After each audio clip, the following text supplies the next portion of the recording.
All right, here we are. We're live Hey, Wednesday, 7 p.m. on the East Coast, 4 p.m. on the West Coast, and whatever time it is everywhere else in the world. This is the Death Rattle Podcast. I'm your host, DJ. yeah. With me is Mr. Kaden Becker. What's I going on, need to bud? figure out something to say, like it's the opening, like my thing. Yeah, you do need to do like that. just yell out Scooby Doo or some kind of catchphrase. Well, one of these days, I'm going to have a new opening video. That's what we need. Yeah, So I one just of these mean days like it'll happen. some kind of cool, like I don't know, bones rattling or Yeah, something. like a spooky skeleton dance or something like that. Like that's what maybe it needs we'll to be. just do that for Halloween. Yeah. Good to see everybody. I am looking at the split right now. It was even. We had almost split 50-50 on the Death Rattle side and the Ghost Pirate side. Everybody on Ghost Pirate, please come over to Death Rattle. I'm gonna post another link. Please come over to the Death Rattle podcast and chat with us over there. We love seeing you over there. We got a bunch of people over there, great chatters. Let's see who is here. Akvi is giving us a thumbs up. What's going on? Jobit, good to see you. Hello. Hey, Limited Stride, good evening, sir. Prop Dude, what's up, Merp? what's up, Prop Mr. Dude? Wonderful, good to see you. Leslie's It's almost time for me to rotate it to another one of the cubes, the Hellraiser things that he sent me. Yeah, get on that. I got a What's whole going on, giant John? box of them. Who's here? Mr. Jim is in the right place. You are. If you are on the Death Rattle side, you are in the right place. Good to see you, bud. Down Devil is here. What's going on, buddy? Good to see you. Hey. Who else is here? Terry, hey. John Connor, what's up? Good to see you guys. John saying hi to everybody in the chat. Who else is here? I think that's everybody. Wolfbane, what's going on? So we got some news coming out. Some pretty exciting news for Scream fans. And if you give any kind of a crap about the Oscars, we got some pretty good news there too that we're going to talk about. I got some insider stuff too on the screen. Cool. And then we got another we have somebody thinks that they have found the perfect director for a new Friday the 13th movie, so we're going to talk about that and and give our thoughts. But how was your week? Did you get into anything fun? Nope. No. Me neither. Like I was saying, I tried a really cool little new burger place yesterday. Oh yeah? What was it? Yeah, like I started this thing where just to get out of the house, something to do, like going to different little highly rated, like mom and pop kind of places. So like last week I went to this little pizza place. And so yesterday I went to this place that makes smash burgers. Cause like I've never really had like an authentic smash burger. And it's here in Sacramento, and oh man, it was so good. They made like almost like slider size smash burgers, so the patty's like super crunchy and sticking like way out of the bun. Yeah, I like super good place. Yeah, well, that's good. I also saw Novocaine. I saw an early screening. Did you like it? How was the other it? day. It's a lot of fun. Like I think you'll hate it. Probably. It's just another one. It's super fun and funny. It is one that's not trying to be serious, and you have to suspend disbelief like from the opening credits, so to speak. Like, it's like right away, it's just silly and nothing makes sense. Nobody acts the way people really would.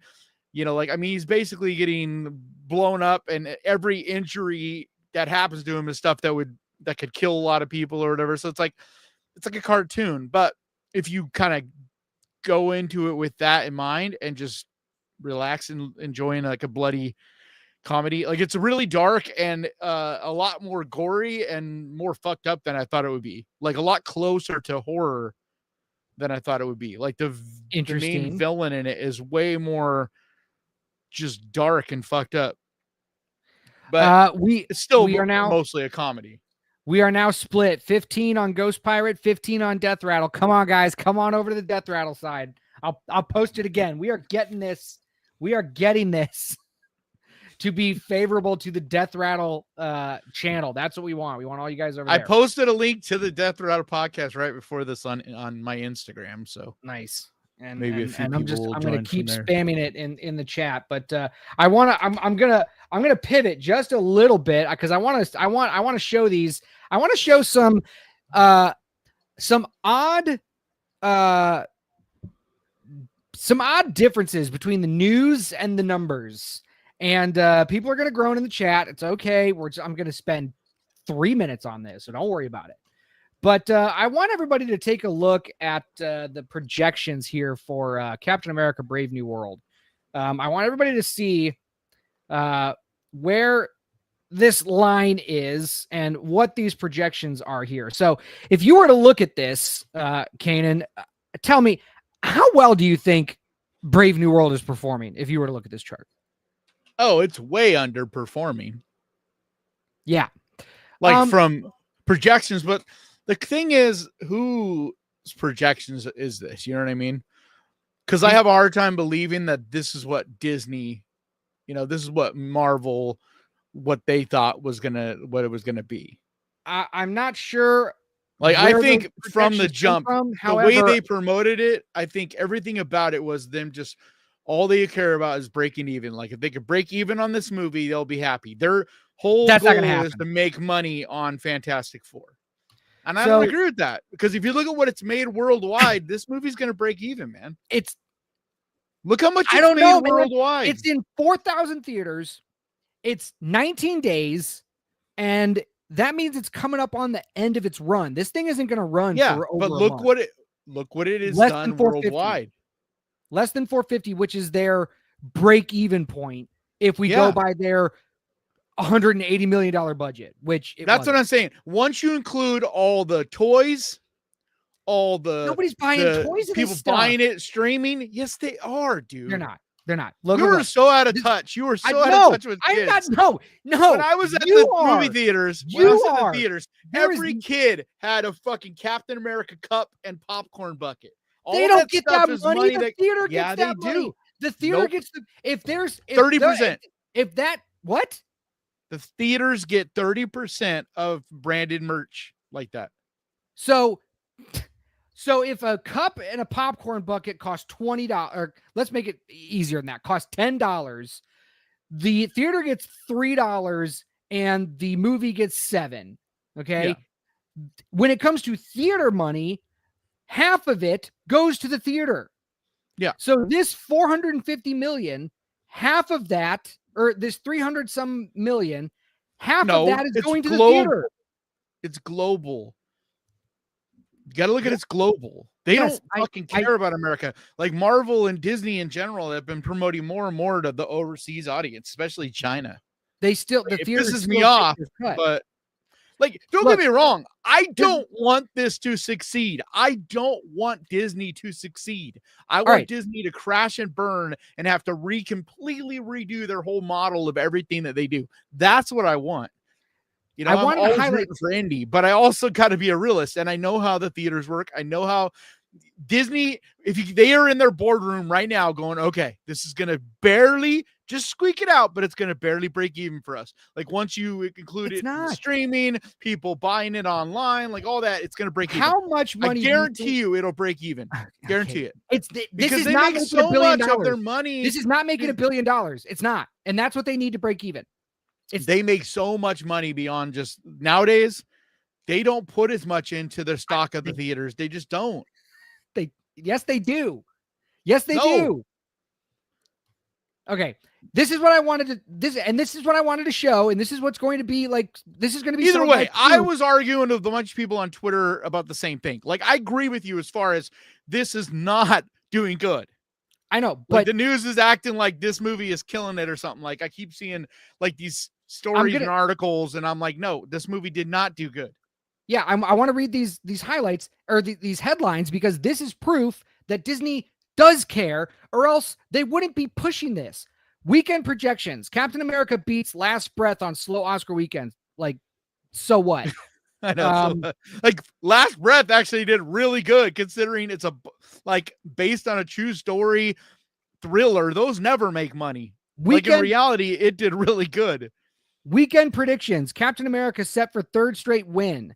And let me pull this up in another tab. And sorry, guys, we will. But look what it's up against. It's so ridiculous. Well, right. I know. That's why. Like they're all little indie movies. They're trying to find it's up against a bunch of tiny little budget horror movies that if they make, 10, 15 million, they're killing it. I can't. It's ridiculous, dude. I wish I could quickly switch between tabs, but I just want everybody to keep this in mind. I want everybody to keep this in mind because this is going to be relevant. This is relevant to horror for those of us, for everybody that's like, stop talking about this. This is relevant to horror. I just keep this graph in mind. And then these headlines: Captain America set for third straight win. Captain America 3 pizzas, widest release. Weekend projections: Captain America beats back the monkey. What website are you on? I'm on thenumbers.com. Which I'm not sure if I'm a fan of this website. Like, why are they pushing this shit so much? They're not. They're not. What the numbers doesn't push anything, but they collect news. So these are other news outlets. So if I were to click on this, yeah. Okay, so this is being reported by another news outlet. Disney cares. Disney is trying to squeak out every little penny it can from this movie because it knows that it is, if anything, is going to barely break even. We're not disagreeing on that it's not, I wouldn't say it's bombing. It's not doing as bad as like DC stuff, but this is bad, especially for a Disney or a Marvel movie and when they haven't even released a Marvel movie in a minute, and it's Captain America, just the brand alone sells them like $90 million worth of shit. You know what I mean? So I wanted to show that because, like you said, I also am praying for a Disney crash and burn, and I love watching it happen live. This is the tail end. Like this movie is kind of like the last dead shreds of what Marvel been doing. Yeah. Well, so I don't Fantastic Four this summer is when we're going to see if they've actually learned and if they're trying to make better movies and all of that. Yeah, we might. I still think, and we've already talked about this. They're trying to. I don't know if it's going to happen, if it's going to work or whatever, but it does seem like they're trying to. They're trying to get, different writers, their directors. Well, they're putting out less stuff, and I've heard great things about the Daredevil series. See, I have not. And the good things that I've heard, I haven't heard anybody say bad. The good things that I've heard have been like tempered expectation good. Like I've heard that Charlie Cox and Vincent D'Onofrio are really good. Well, we'll get into that. Sorry, we'll get into that because I want to talk about David Arquette. We'll get into that. But we're talking too much about non-horror shit. Right. Which is fine. Your fault. It is my fault, but it's also our show, and we can do whatever we want. But David Arquette, for the Scream fans, officially confirmed to return. This is according to Bloody Disgusting. His character may have been killed off a couple years back, but that doesn't seem to matter in this franchise anymore. Deadline reports that David Arquette has joined Scream 7. Now, you had a theory on what you think that they're going to do.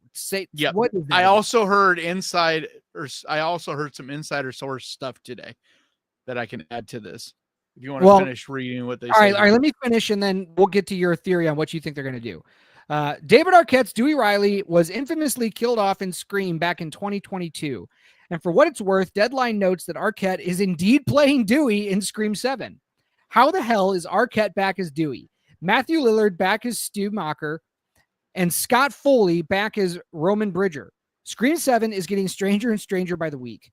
Deadline notes, quote, the trio played characters who died in the franchise and are returning in a surprise way. Details regarding how Arquette comes back and the film's plot are currently under wraps. The 7th installment will release in February, a year from last week, February 27th, 26th. It's interesting to note that Dewey Riley, a staple of the franchise dating back to the original Scream, was killed off in Scream 22 by Amber Freeman, played by Mickey Madison. Madison just became the first ghost-faced actor to win an Academy Award this past Sunday. That's true. Oh, yeah, that's right. Very fun, cool. I just saw that movie last night, actually, Honora. Yeah, did you like it? You need to see it, man. Okay, yeah, I know. I will. It sticks with you, though. I'll tell you that much. Like, after you walk away from it, you're just like, it's still in you. I'll watch it. It's really, really good. Nev Campbell is back next year as Sidney Prescott alongside Courtney Cox as Gail Weathers with fellow franchise stars Matthew Lillard, Scott Foley, Mason Gooding, and Jasmine Savoy Brown also set to return. Franchise newcomers. Blah, blah, blah, blah. Okay, so that's that news. So tell me, and here comes some insider information, folks. What you think they're gonna do? So I had two theories for a while now.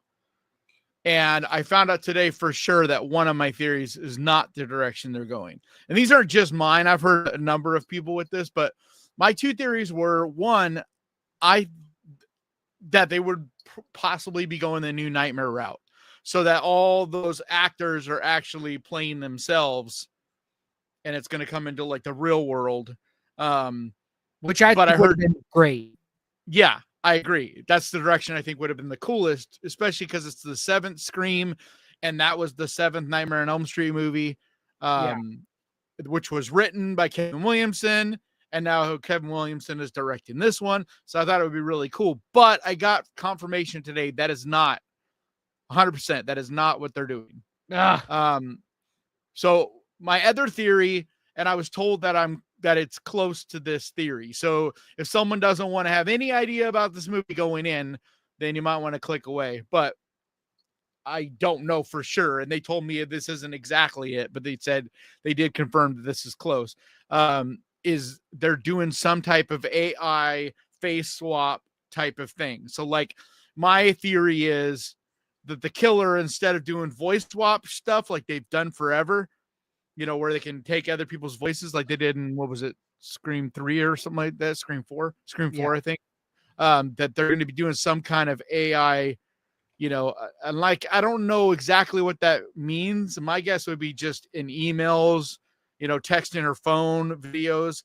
Because I hope they don't go like some overly advanced technology that allows them to like actually swap faces or something.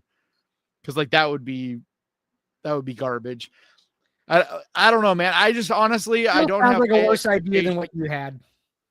I just don't have high expectations. I don't see a way they do this that it's not going to be kind of cringy, because the other direction would be like to do flashbacks, and it's not going to be that. I know that too. It's not like a simple like flashback thing, and I never thought that they would really do that.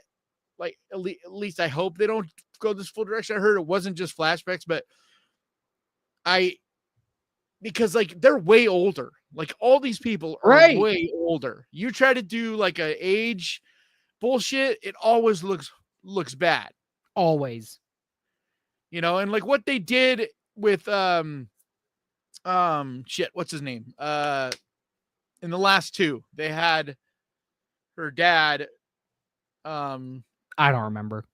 God damn it. They had the actor playing himself, like, but it was just her delusions.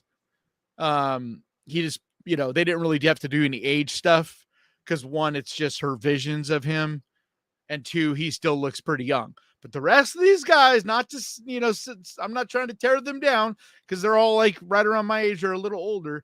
Like they do not still look like they're 20 years old. Yeah. You're not having Stu Macher looking, right. It's not going to happen. So I'm curious what the chat's saying. What are their chat is saying stuff like, I think it would be awesome if a mysterious costume character would jump scare Kanan and DJ in every episode out of the blue. That would be funny. But we are not in a studio together, and I don't know how that would be. And we're on the opposite sides of the country too. Yeah. John says literally as far as you can go on either side. Right. John says, I looked out yesterday. I bought Smile 2 online for only $10 on YouTube. Nice. Although I wouldn't give YouTube money, but hey, that's good. Mr. Wonderful says, what? Disney puke. Hold on. What did you just say? You wouldn't give money to see Smile 2? No. I said I wouldn't give money to YouTube. Why? Because. You'd rather give it to Bezos? I mean, no. Where are you going to rent a movie? I don't know, but I'm not sure if any of them are great. At least on YouTube, they do pay creators. I guess. Yeah, I guess. I don't know. Like I'd rather. I have mixed. I don't know. feelings. I mean, I'm not. Whatever. I'm not, if you found it for $10 on YouTube, Apple. Yeah. No, I think it's 10 everywhere now. Like it did a price drop. Mr. Wonderful says Fantastic Four might be good. I'm looking forward to it. There's a bunch I of. think it could be cool. At this rate, Roger Corman, Fantastic Four should make an actual theatrical run. Yeah, maybe. Level. Oh Jesus, how do you say your name? Level wire. How do you say live wire? Live wire. Got it. Do we think Thunderbolts will make Dude, bank? No. Smile 2 just got added to watch for free if you have a Prime account. Oh, well, there you go. If you have a Prime membership, you don't got to pay anything for it now. I do. Merch, toys, and streaming. Brave New World will break even. Wait, Chris says merch, toys, and streaming. Brave New World will break even. It'll probably, and then it gets cut off.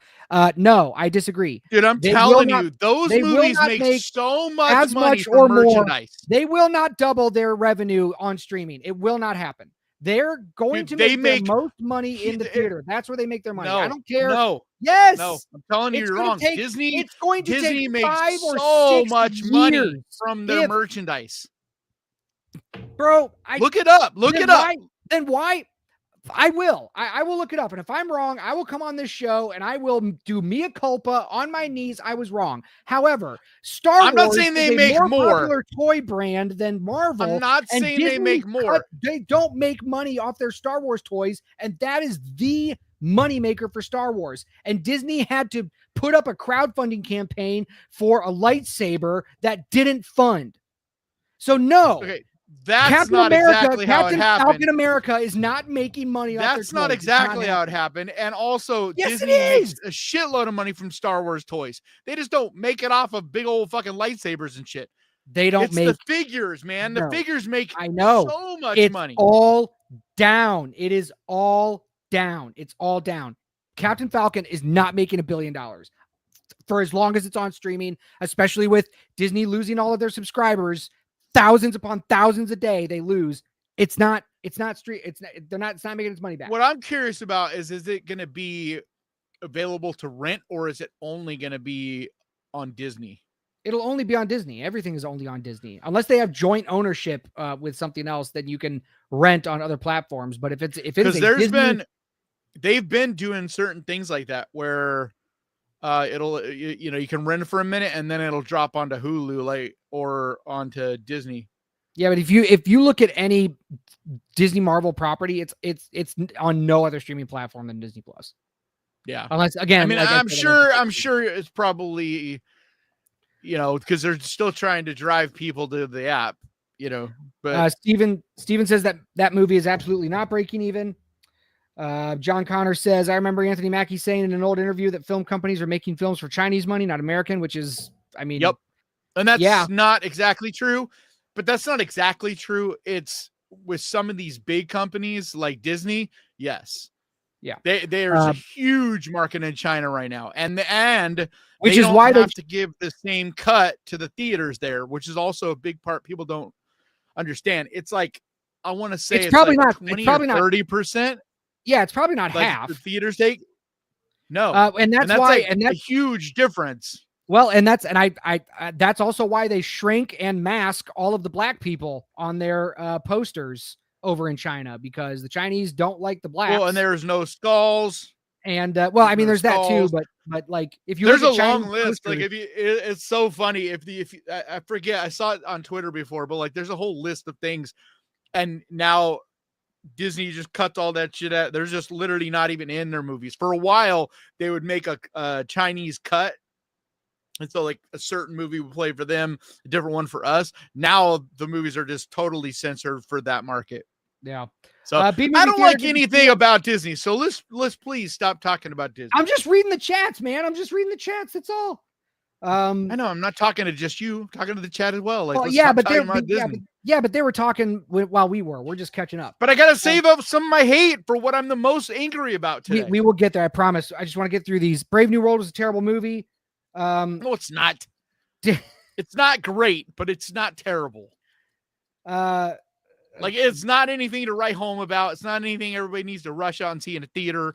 It's nowhere near like one of the worst superhero movies. Like people are acting like that, and it's not. It's not even. John Devil says, DC, and they put it out. DC's like, hold my beer. We've had 5 or 6 movies that are worse, and they put it out against Brave New World, lower in budget movies. Fantastic Four is only hoping on Robert Junior's Doctor Doom. Yeah, well, I mean, they are trying to bank on that. Daredevil was B Movie Theater says Daredevil was great. Let's hope it stays that way. Well, we'll see. We don't even know. Doctor Doom is gonna barely be in Fantastic Four. Just a heads up. Like he is. They're gonna tease him for another movie. Yeah, because Doomsday is where he's really making his.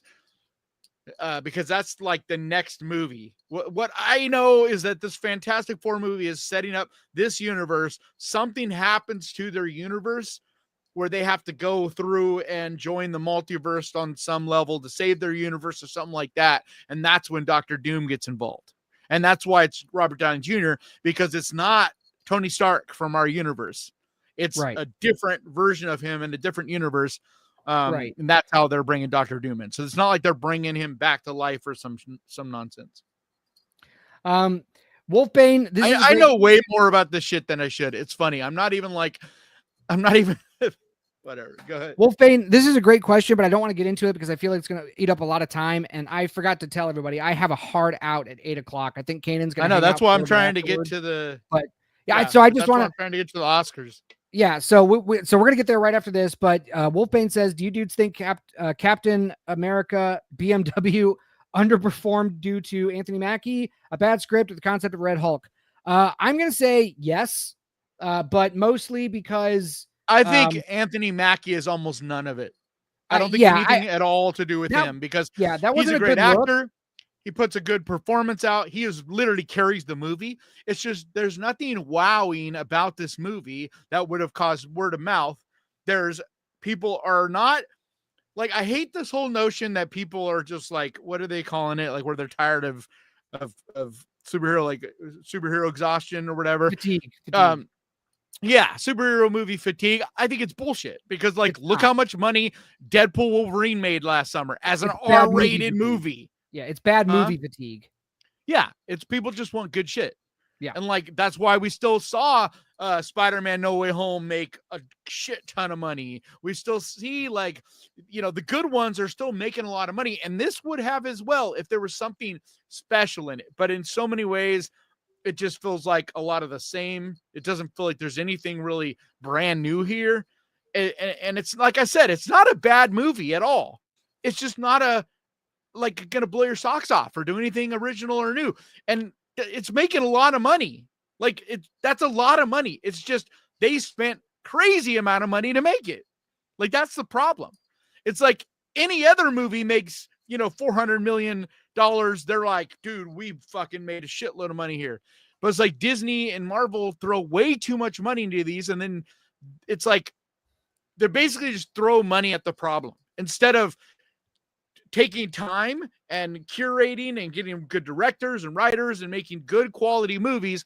They're just throwing more and more and more money at like people that have names, like Harrison Ford, which is like, he does nothing for the movie. You could have gotten an actor that for $25 that could have done the same thing.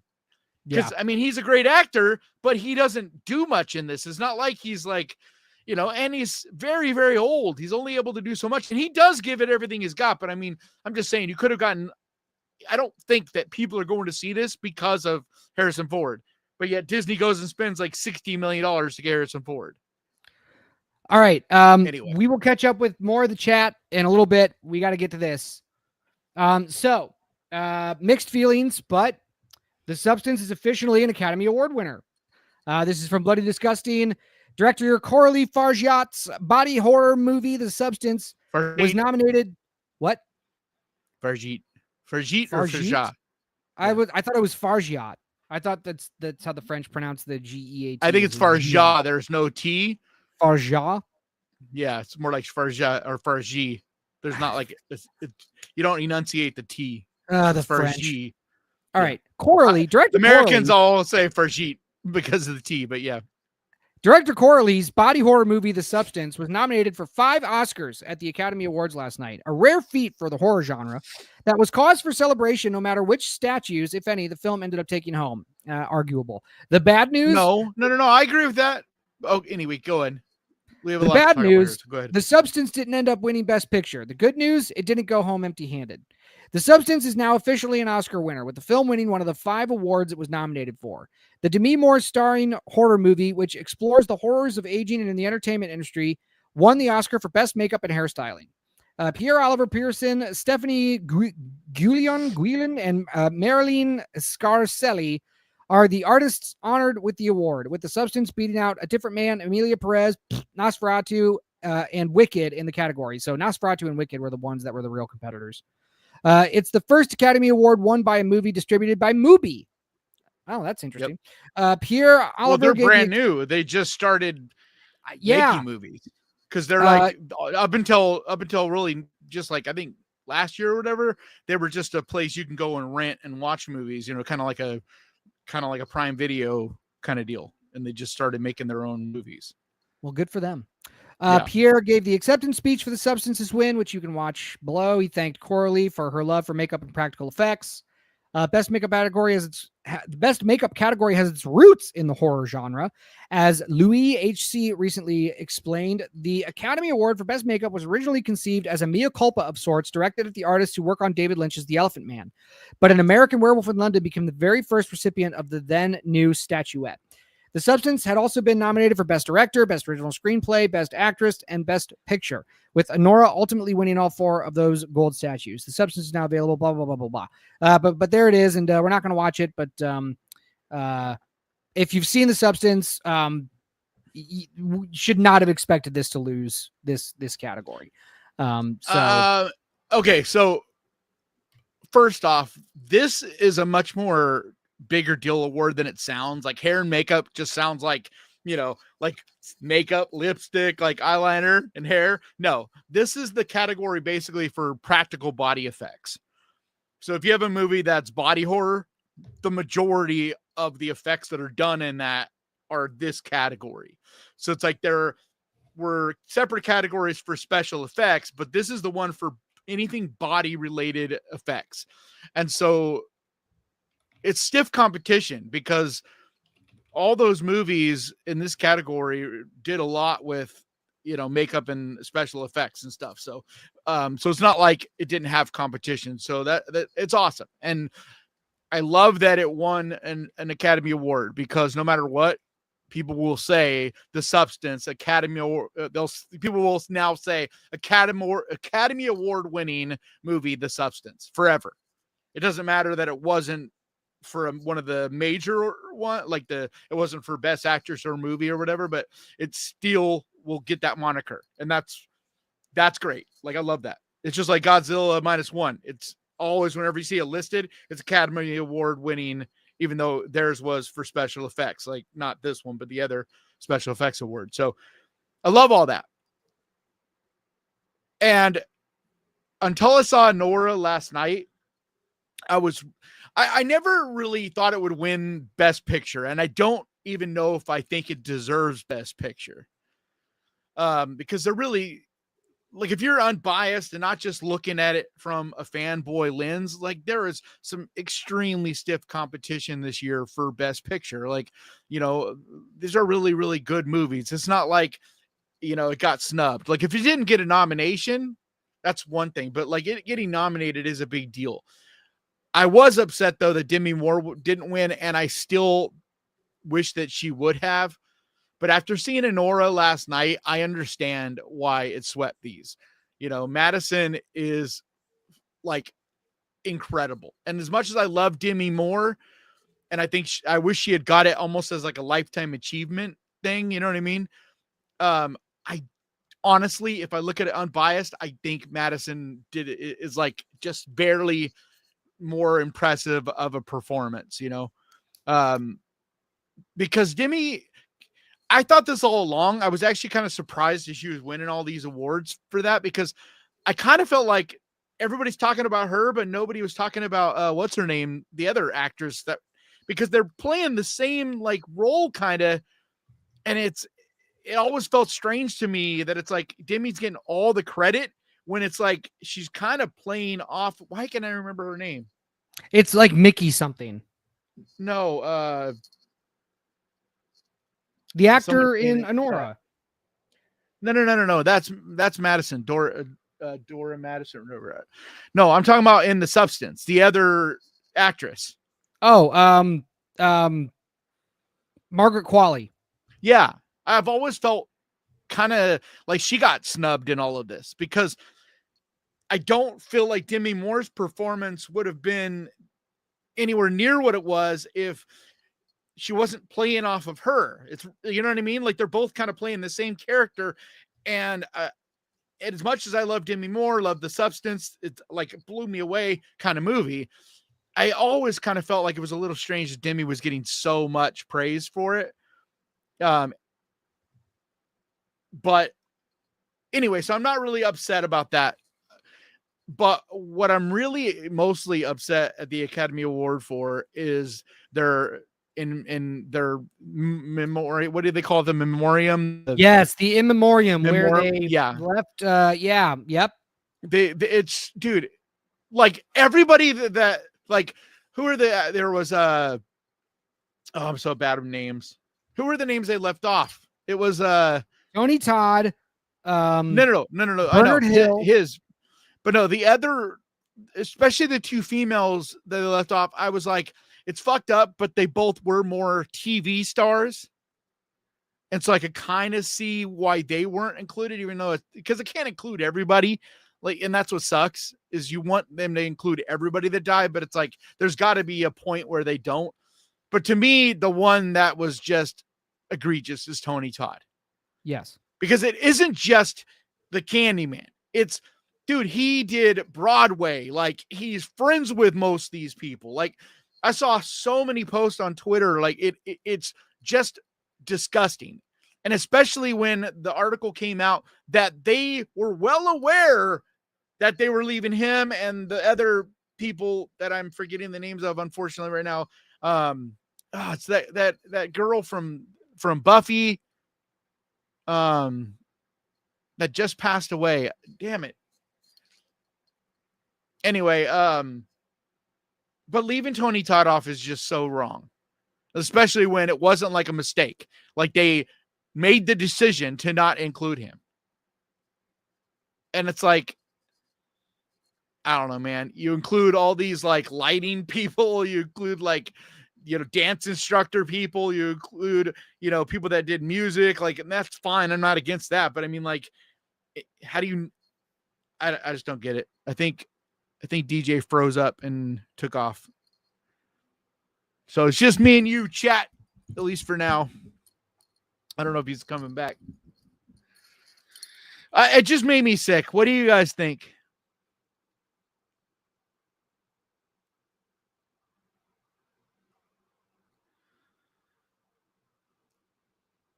Yeah, the memoriam. Sometimes when it's like when I need to remember a name or something, I always space on it. Yeah. The Night of the Living Dead remake. Exactly. He's just such an incredible actor. Like, he's a classically trained actor. It's not just, you know, and he's been working in Hollywood since like the fucking 70s. Like, there's so many reasons that Tony Todd, like, that's just disgusting. It just shows to me that this Hollywood elite, you know, they're just fucking, I don't know, man. They just don't get it. They're all up in their own fucking heads. Yeah, I agree. It's always terrible. Every year they leave off people that, you know, it's just disgusting. Like, I know they can't list everybody, but there's certain ones that just feel, I don't know, almost purposeful, you know, especially when it's horror related, you know. I don't know. And I don't know. I don't know if it's a racial thing, you know, but like, I know it's a horror thing, and horror always doesn't get treated with respect, period.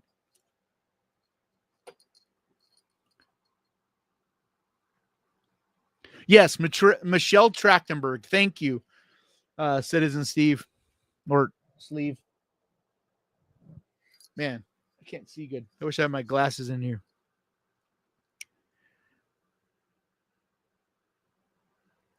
I love Tony Todd, man. He was the dude. He was that guy. If you watch sports, you know what I mean. He was that dude.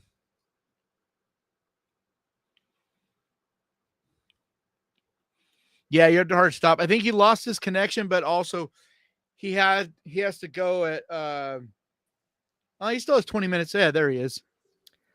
You're back. My internet just took like an absolute shit. Like Yeah, it's still down. I'm on my cell phone's hotspot. Cool. You only got like 20 more minutes anyway, so that people can deal with a little bit lesser of a quality video, which for my eyes, it doesn't look any different. I think if anything, it's better. But you don't have the same audio, do you? I should have the same audio. Do I sound different? Oh, no. Okay. Yes, Wolfbane Michelle Trachtenberg passed away at 39. Yeah, I already got Tragic. I got those ones. We're down. Okay. I'm down here.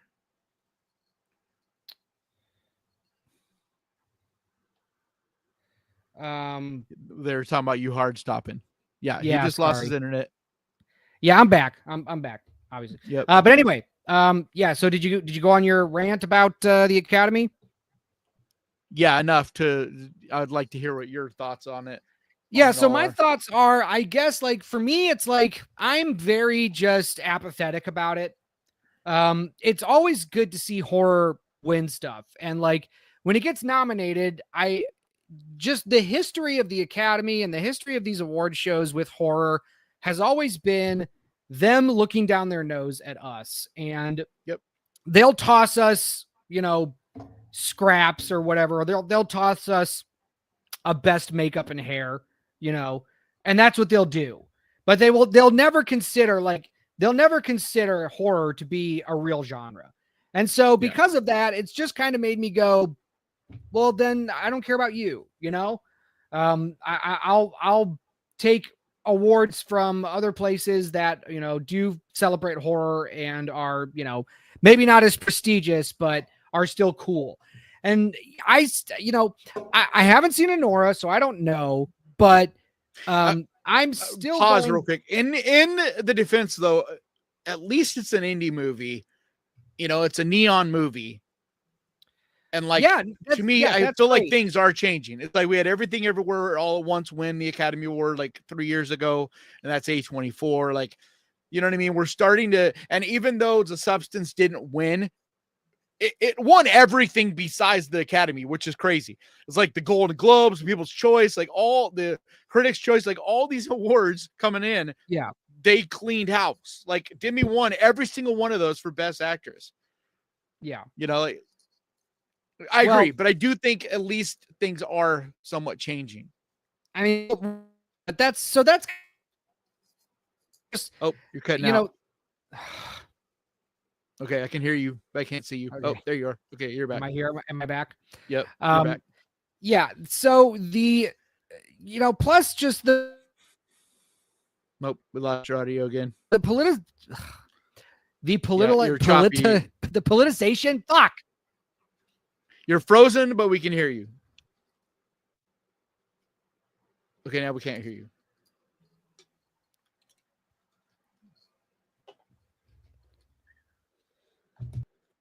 All right, we lost DJ again. So it's just me again, guys. Hopefully you can get back for the last 15 minutes or whatever. But back to you guys. So let's see here. Mr. Wonderful says Oscars are something I never watch. Yeah, I didn't watch it. Like I said, I do see a change, like a changing of the guard. A lot of that is like, the older, uptight, elitist motherfuckers are starting to die off. And we're starting to see this younger, crowd of people getting involved. And that's why I said seeing these indie movies winning, especially ones that, I saw Anora, and like, I got to say, I haven't seen every single movie that was nominated for like these awards, but I've seen a couple of them, and Anora is incredible. Like, it's one of those movies, like I was watching it and I was about halfway through it and I was like, this is good, but I still don't see why this won Best Picture. And then like the final act, especially, dude, I was just like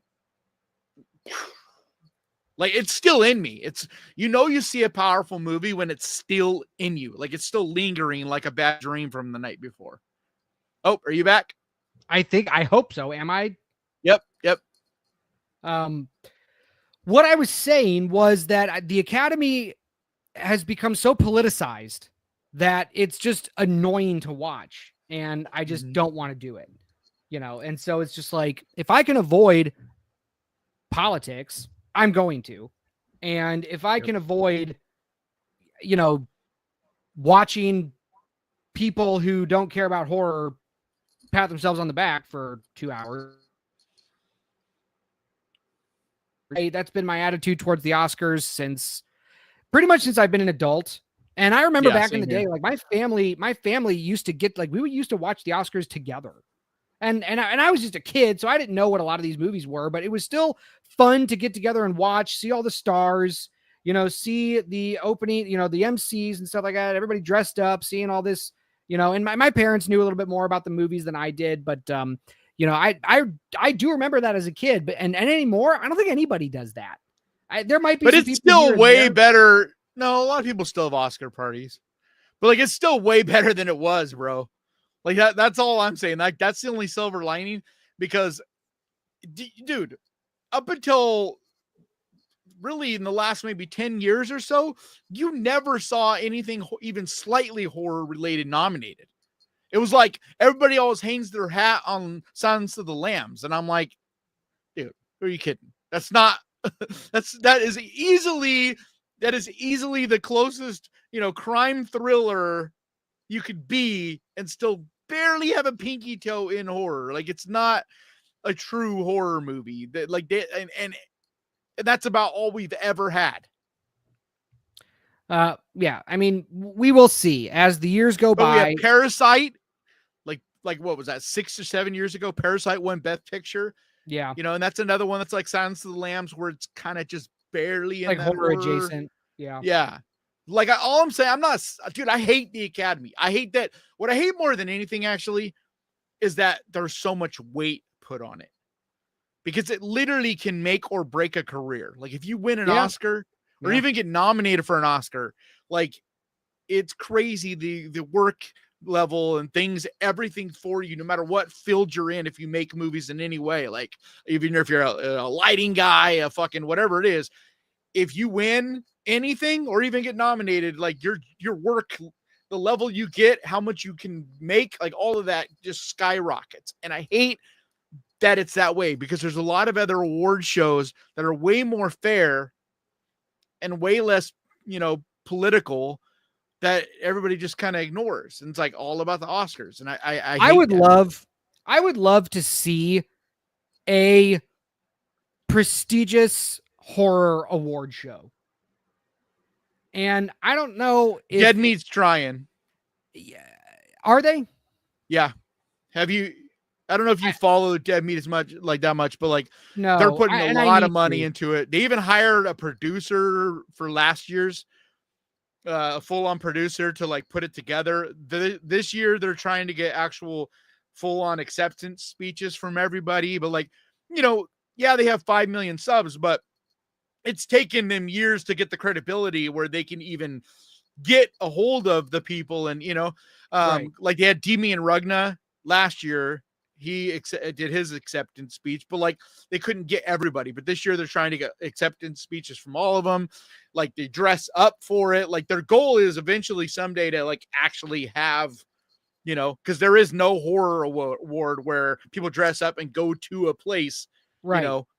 And that's what I would like to see. Fangoria I will follow that. Fangoria is the biggest that there is right now.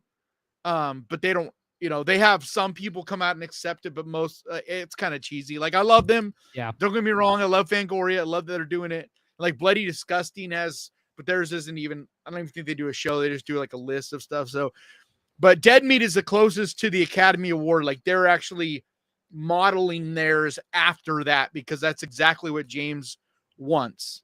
And like, they even stopped voting for it themselves, like, because they want it to be credible. So they actually get writers and other YouTubers, like just a whole panel of people. I have a couple friends that are on the panel, like Prince that does the Nightlight podcast. Those guys, him and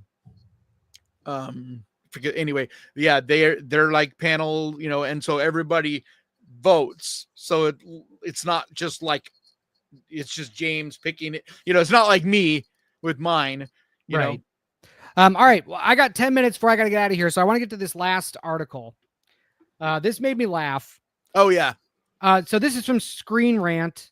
It says Friday the 13th reboot's perfect director wants the job, and I can't think of a more perfect choice after their $90 million horror hit last year. This is by Bill Dubiel, who I have no idea who he is, but his opinion is that the cinematic future for Friday the 13th franchise is somewhat murky, but a director who is the perfect choice to breathe new life into Jason Voorhees seems to be interested. As it stands, a prequel series titled Crystal Lake, starring Linda Cardellini, is due out in late of this year from A24 television. But there hasn't been a Friday the 13th movie. Well, I'm hearing that's more like next year. But yeah. Continue. Yeah. I don't think it's going to be this year. But there hasn't been a Friday the 13th movie in more than 15 years, with nothing imminent. Hesitation to fund a new movie appears to be consistent across the major studios, as the Friday the 13th movies are notorious for producing horrible reviews and disappointing box office results. However, enough time has passed that the franchise is due to get another shot, especially after the semi-successful reboot of Halloween, arguable, over the last few years. With the horror genre... Okay, hold on. I got to push back on that. Because as much as I hated, especially the last one, Halloween Ends, like I hate that movie, and even Kills I wasn't very high on, it was still successful. It made a shitload of money. Is that how you measure success? They all made a lot of money. Yeah, but you can't go and act like they were like, it's not like they're Marvel kind of shit, like, or DC stuff. You know what I mean? Like, do you know why those two movies made so much money? I'll tell you why. It's not because people like them. The brand. Well, exactly. And the first one was actually really good. The 2018 one was good. Yeah.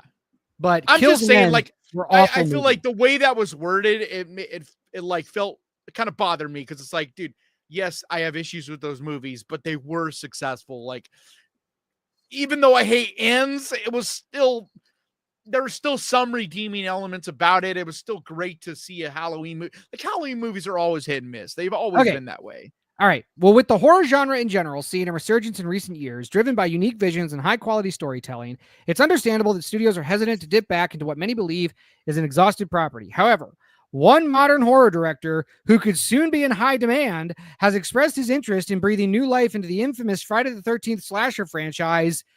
Damien Leone wants to do a bloodier, scarier version of Friday the 13th.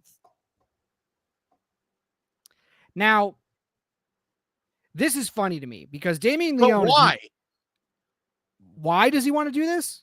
No. I know why he would want to. Like, the reason he made Terrifier in the first place is because he's a huge fan of Friday the 13th. You know, he wanted to make his own slasher. Like, he's grown up with slasher movies. But I don't understand why that's funny. Like, why would he be a bad choice? Because he's not a good director. And it would be Friday the 13th. But isn't he what Friday the 13th always has been as far as like the kind of movies he makes? Yes, but we have seen through Friday the 13th, 2009 and Never Hike Alone that they could be better than that. And so that's why. No, I didn't say he's the best.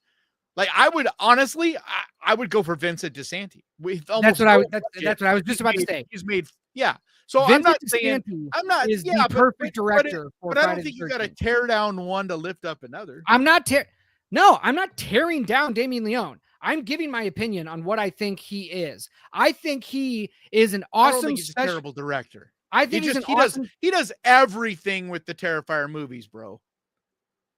Yes, and they're not good. But what do you usually have a problem with when it comes to those movies? I have a problem with the characters, the story, and those two things. Yeah, sometimes story and plot. You make me scratch my head because I'm like, dude, do you not understand how to I know you do, so I'm not saying you don't, but like when you say things like that, it's like, dude, do you not know how to separate the different tasks involved with making a movie?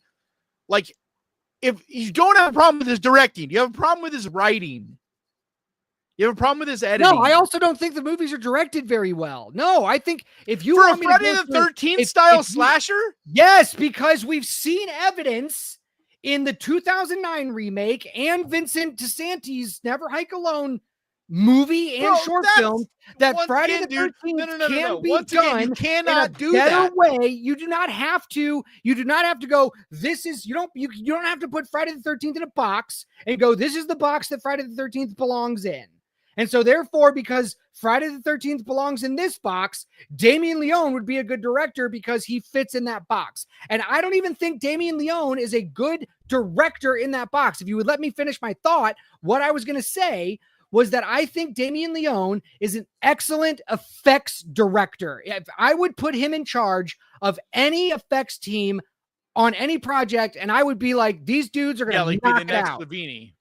He could be. He is an excellent special effects director and artist. I would trust Damien Leone with my life, with my movie, as the effects director, but not as the overall creative visionary of the film. No, I would not. I do not think he is a good director in that sense.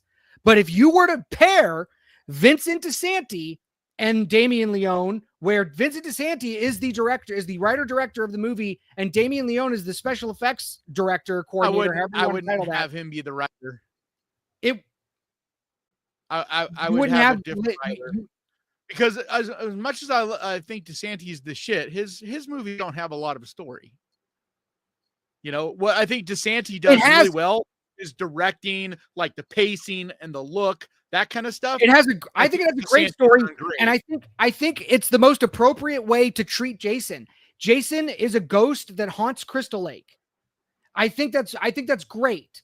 But that's just a concept. I'm saying I'm not saying he wouldn't be involved. If I had my druthers, I would find, a Flanagan or of course you're not going to get Flanagan, but like I would find someone to actually write a compelling, really good story, not just do another cheap slasher, but like for the first time, do an actual story, Friday the 13th. And then I would get DeSantis to do the directing and the visual design, working with Leone as special effects coordinator. That's what I just said. I'm just saying, like, I separate the different jobs. Like, I'm not trying to tear down one. And all I was saying is, I'm not saying DeSantis that I think DeSantis is probably a better director in this for this project or whatever. I'm not saying that he's not. I'm just saying what this article writer is saying, I don't think that's wrong either. I don't think Leone would do a bad job. It depends on if you're telling me that, yeah, he's going to get full control. He's going to direct it, write it, all special effects, edit, all that again, like he does with Terrifier. I don't know if I think that's the best idea because I've never said that Terrifiers are perfect, but as far as like what this article is saying, they're not saying he would write it or do everything, but as a director, I think he could do a good job of directing it. I'm not saying he would be my first choice though. And I don't think that's not what this is saying either. It's just simply a thought that popped in this guy's head. And he's saying, you know what? I think you would be a great choice as a director. It says the actual headline, and I'll share it. The actual headline, if he's even seen DeSantis, is Friday the 13th reboot. It says Friday the 13th reboot's perfect director wants the job. That's the headline. That's what this guy thinks. And so if that's his opinion, then but even that right there is not true exactly because Leone reposted this article the other day on Twitter and he said something to the effect of like, I've never asked for it. I'm not saying I'm trying to apply for the job or whatever. He's like, but he's like, kind of like, I'm honored by someone saying that. And he shared it. You know what I mean? Like he's not out there trying to get the job. So like, I think it's a hyperbolic title is all I'm saying. I think this is a I think this is a Terrifier fanboy. Yeah. Trying to find low-hanging fruit, at it. Like never, like a low-hanging fruit, like Friday the 13th and going, the director of my favorite movie would be perfect for this because it's low-hanging fruit and it would be an easy project to direct for anybody. But I just don't like it. Do you take issue with it? Yeah. Do you think there's a better director for it? Yeah. I'm just saying, like, I don't understand why you got to laugh at it and make fun of the guy. Like, because Damien Leone's not a good enough director to take on a project like this. He's not. He's not. We're not talking about. We're not talking about Nightmare on Elm Street here, bro. They are not well directed movies. They're not well written movies. They've never been good. Like, I love Friday the 13th. I grew up on them. They have never been good. Like, I've always said for years now that the 2009 version is the best. Like, as far as an actual movie. And I would agree with that. And I think Never Hike Alone feels like a movie, really. And I would agree with that. But I would also push back and say that just because the OG Friday the 13th were never good movies, I don't think that they should be placed in that box to where it's just like, they were never good. I agree. So we should keep them in that box. I would rather see, if we're going to do it, especially because it's been so long. I agree with that. I would like to see someone try to make a good Friday the 13th movie. So I'm there with you 100%. I'm just simply saying, like, I just think you're being a little hard on the article writer. That's all. Maybe, but I mean, that's me. But that's my time. The writers, dude, the writers for Bloody Disgusting are just like it's not like they get the most. No, that was Screen Rant. That was Screen Rant. That wasn't Bloody Disgusting. But either way, it's same thing. It's the same people. Like, you send it to these different sites and whoever picks them up. Like, they're just like, you can get it, you could get it, I could get it. Like, you're not, these aren't like journalists always, you know what I mean? Like, if you started writing things like this and sending it to these, they would post them. Like, I have a number of friends that get them. And I'm not saying it's like shitty or anything like that. I'm just saying these aren't like, it's not like sports journalism or like, you know what I mean? Like, these are not like journalists. Well, anyway, you actually should. Yeah. I don't know why you don't actually. You should totally start writing articles like this and sending it to Bloody Disgusting and Screen Rant and stuff. I would totally publish them, especially Bloody Disgusting. Yeah, guarantee it with Bloody Disgusting, especially. Dude, the guys from we watched a movie. I'm blanking his name. He's a friend of mine. We know each other. But yeah, he writes, like, it's not super hard. You just contact them with a good article. Well, we'll see. I don't know. It's hard enough for me to write for my YouTube channel. So, I wouldn't want to just send them a script for a movie review, but I gotta go. I have, you're just opinionated. And I am. Do a good job with the articles.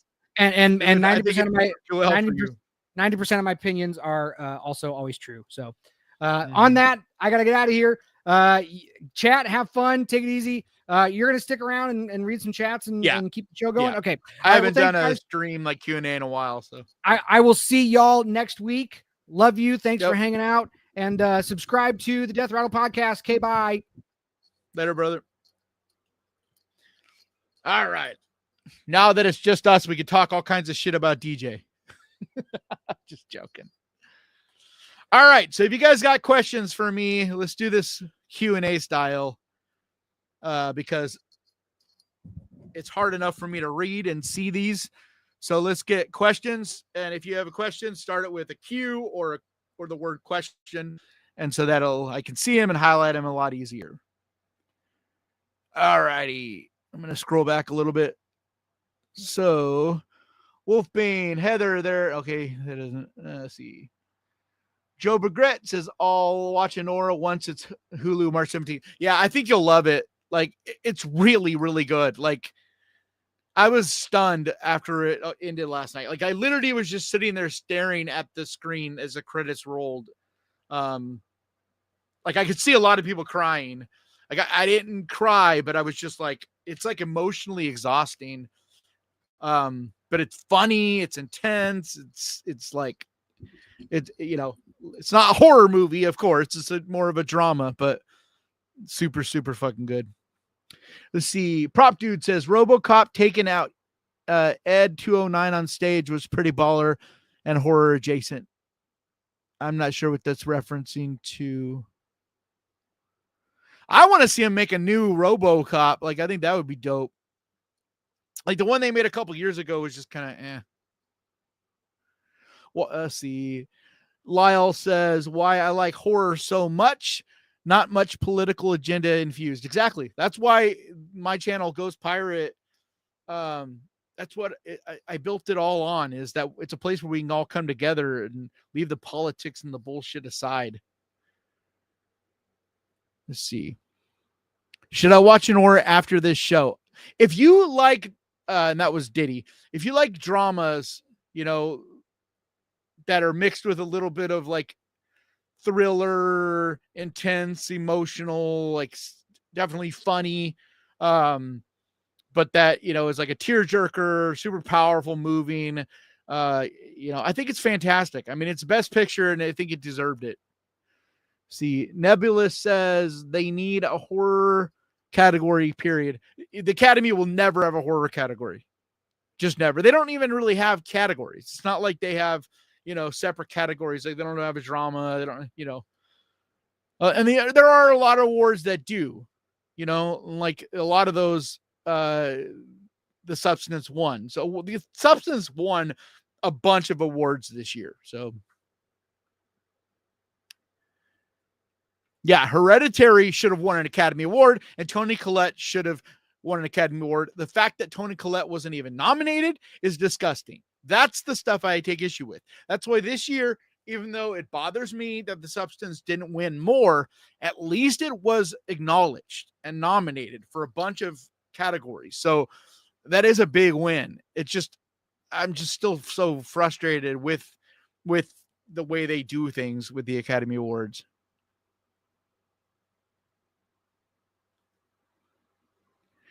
You don't need awards for movies. I agree, but it is fun to acknowledge, you know, that's why I don't do like an award thing, but like I do my top 10 of the year. And it is a similar kind of thing because you're acknowledging and also bringing attention to these certain movies that, you know, deserve that recognition that year. So that's why awards are important. I just don't know if there should be such a winner and loser mentality when it comes to art. I've always had an issue with that, but yep, Collette definitely should have won.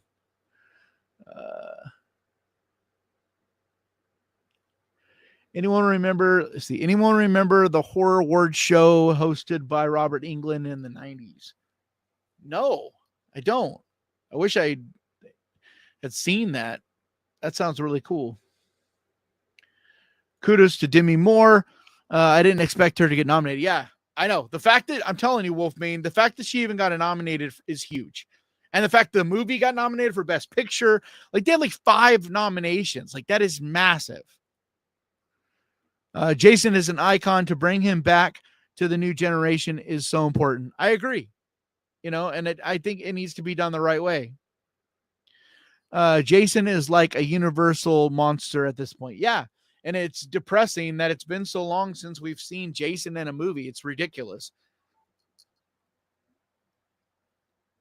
So, I mean, I just really hope that this year or early next year, we see the series and that it's good and it reignites the whole, you know, excitement and they make a movie. Let's see. The Terrifier movies are some of the best new slasher films ever. Yeah. Like, dude, I'm right there with you, Berserker. I think the Terrifier movies are fantastic. I know DJ hates them. You know, I love Terrifier movies, but I'm not going to say they're perfect either. And Damien Leone himself wouldn't say that they're perfect. Never Hike Alone is better than Terrifier 2 and 3. No, absolutely no. So the Friday the 13th has good characters and story. My God, man. Citizen Sleep. I don't think that's fair to compare Never Hike Alone because we're talking about like their fan movies. There's a lot of stuff you can't do when you're trying to do fan films, and it really makes it difficult in that space. And they're also done on like almost no budget at all. They're crowdfunded. So I don't know if that's fair to really compare those to Terrifier. Like I was telling DJ, I don't think you need to tear down one to lift the other. And I think they're both fantastic at what they're doing. Like Never Hike Alone, Never Hike in the Snow are fucking cool, man. Especially for fan made, straight to YouTube free movies. Like they're awesome. You know, but Terrifier 2 and 3, especially Terrifier 3, like they had like a $5 million budget. Like that's, you can't compare a $20,000, like $10,000 to $20,000 fan made, movie to the Terrifier 2 and 3. Terrifier is great for the low budget. Terrifier 2 blew me away. Damien Leone is a star. I agree. And he's got a bright future. Like he's going to get work. I just hope that he doesn't pigeonhole himself in the Terrifier world too much. Like I hope like we see him do something outside of Terrifier soon.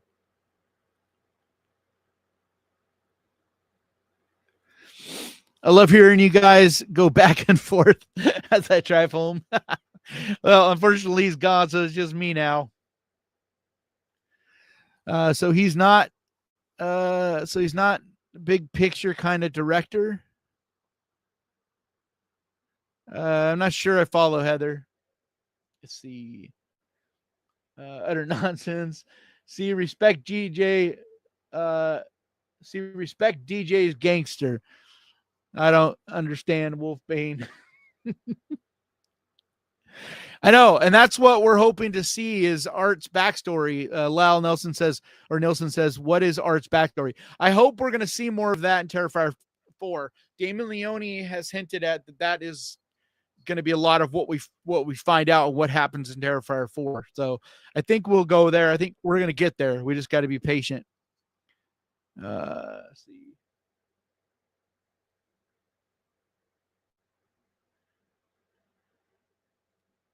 Supernatural clown. What's Jason? Supernatural bullied boy slasher, Harley complex. I know. And that's what I was arguing with. It's like, if we want to change Friday the 13th going forward, and make them a more complex story and all that, that's fine. But I think to say that Damien Leone couldn't do, a new Friday the 13th, I think is just flat out wrong. But, DJ's entitled to his opinion. I'm going to try and get through the coffee table tonight. I started it last week and I made through the first 25 minutes and I had to shut it off. So upsetting. Yeah, it's from there on, it's just about tension, but it's so dark, man. Coffee Table is not an easy watch.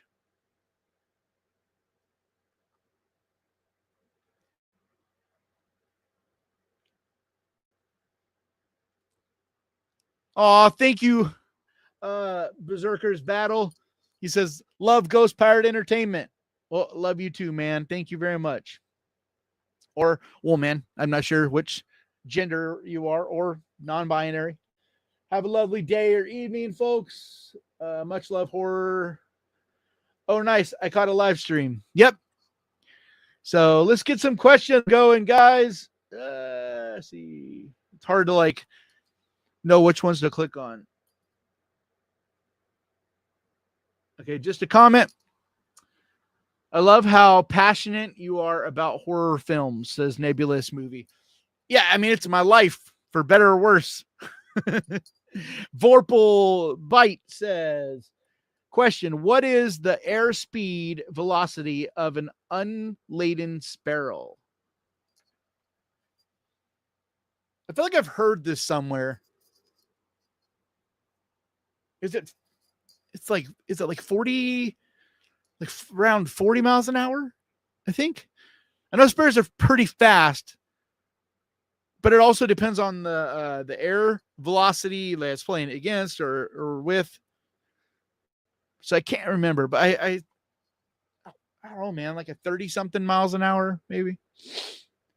See the best films, be safe. Okay. Question. Let's see. Is Mickey 17 worth seeing at the theaters? I haven't seen it. I'm going to see Mickey 17 tomorrow. I have not heard good things about it. Just an FYI, I know a lot of people that have already seen it, like the other day. I saw Novocaine. A lot of people saw Mickey 17. I saw Novocaine this week early. So, and Novocaine is a blast, but that comes out next week. Let's see. Lady Java says, no question, but absolutely love the channel and the content. horror fans unite. Hell yeah. That's what it's all about, is uniting under one love of something, and that's the horror genre. Can we get a Wishmaster movie? That would be so cool.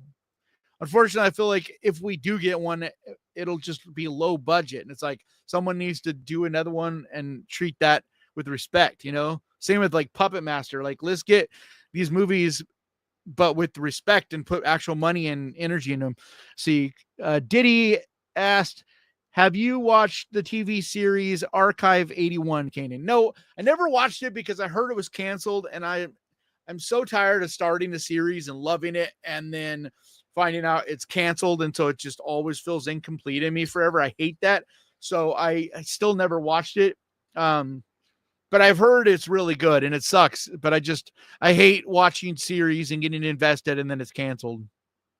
On top of that, I have a hard time watching series. If I watch series, a lot of times they're not horror related because they're kind of a palate cleanser for me. Just something that is not horror related to,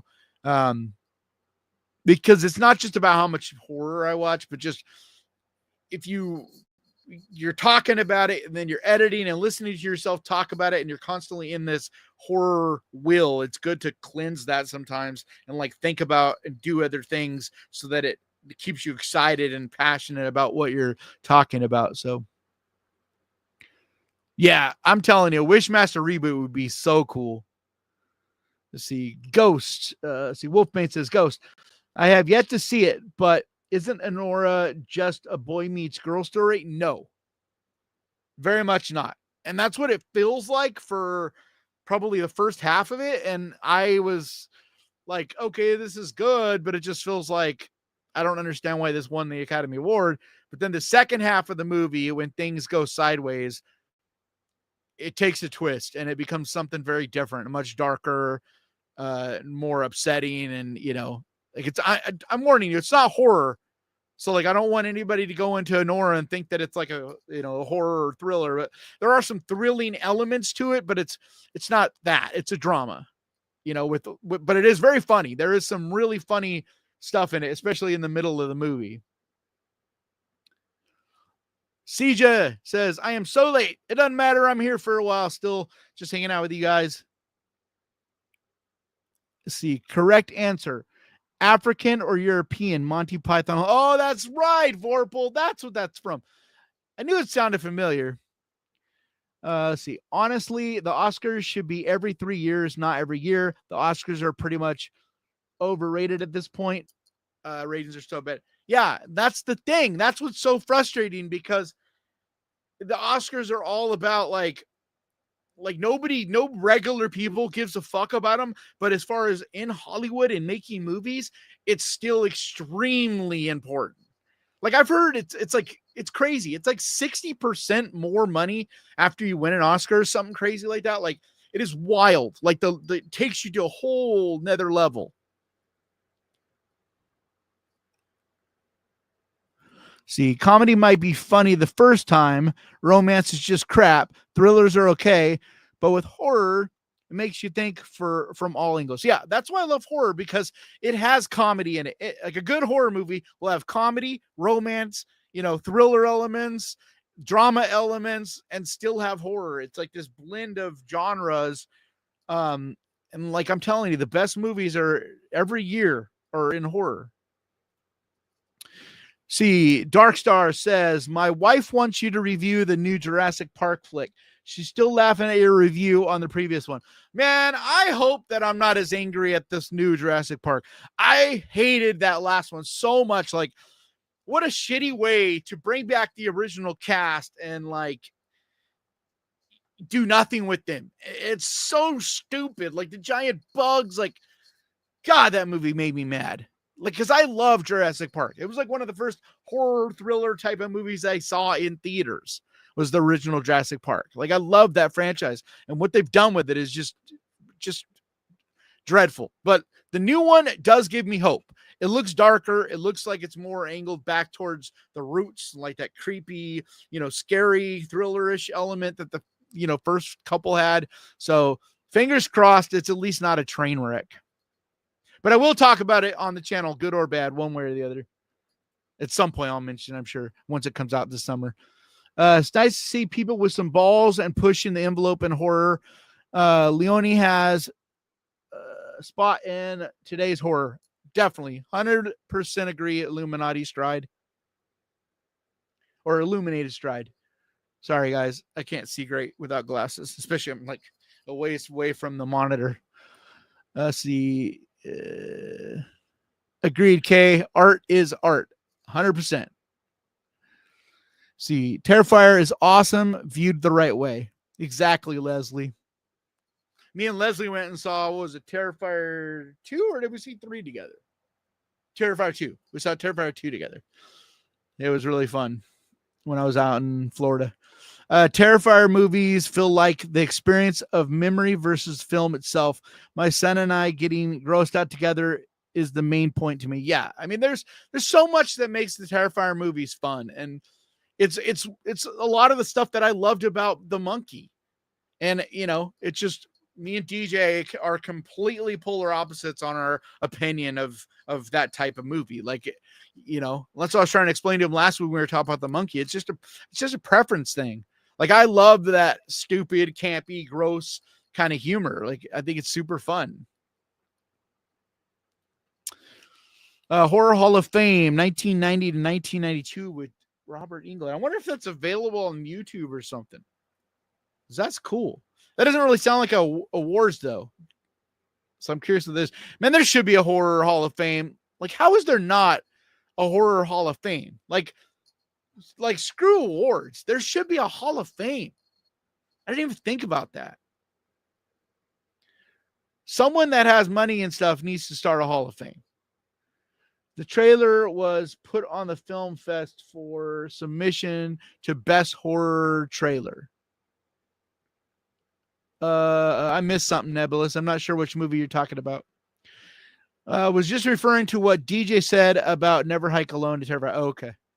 I love Terrifiers. Let's see. Oh, what's up, Matt Blood? Mad Blood. I'm sorry. Mad Blood. Go check out Mad Blood YouTube channel. Really, really good up and coming YouTube channel if you like horror movies, which if anybody's here, most of you guys probably really like horror movies. Oh, thank you so much, Seja. I never know if I say that name right. If it's Seja, it's cool, but I just never... I see y'all talking shit. Who's talking shit?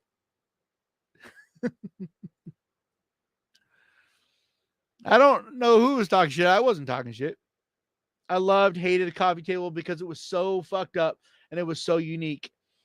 It really got me in the brain, heart, and spirit. Yep, 100%. Like, I love it and hate it at the same time, which is what makes a really great movie a lot of times,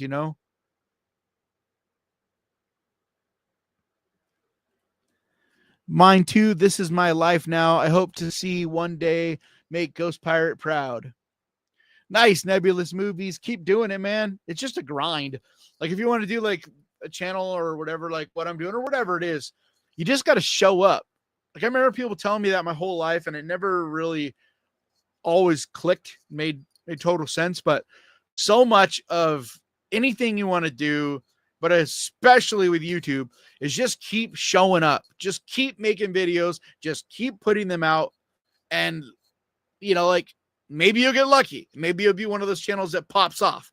I haven't been one of those, but, like, I'm fine with that. I don't have a problem at all. I've always just continuing to grow. It's just kind of a slow and steady growth, but I always grow. I'm just, like, little by little. And I am good with that. But it's just about showing up. You just got to keep doing it.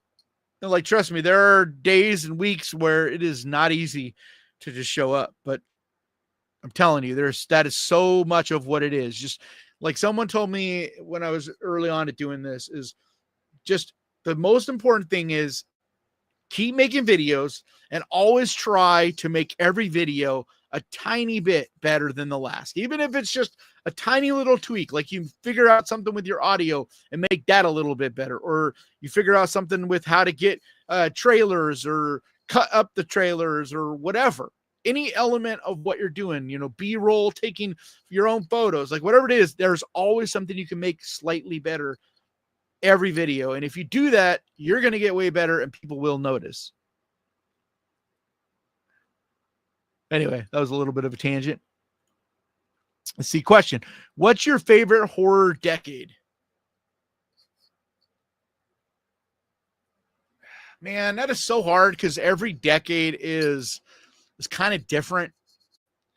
And like my answer will probably surprise you, but I think we're currently in my favorite horror decade.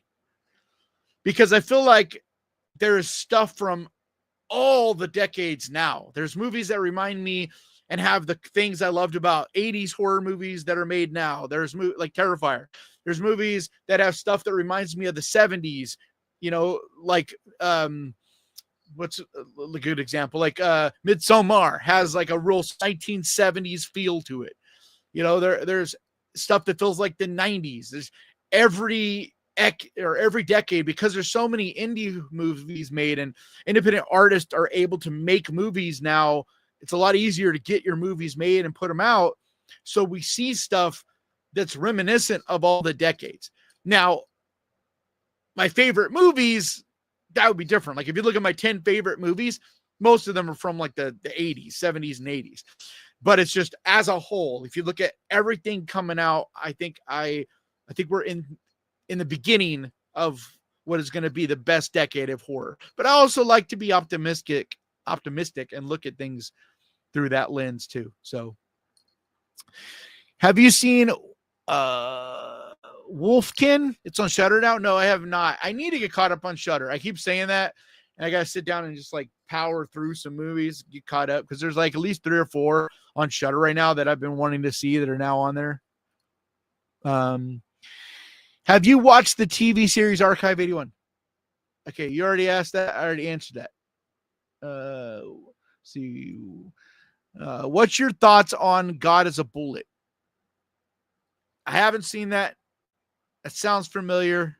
I don't know why I can't place that. Is that a new movie? Is that one of the... Oh, why do I know that name? Like it's not clicking for whatever reason. But I know I've heard that name. So I'm sorry, Dark Star. I can't answer that because I can't remember. Let's see.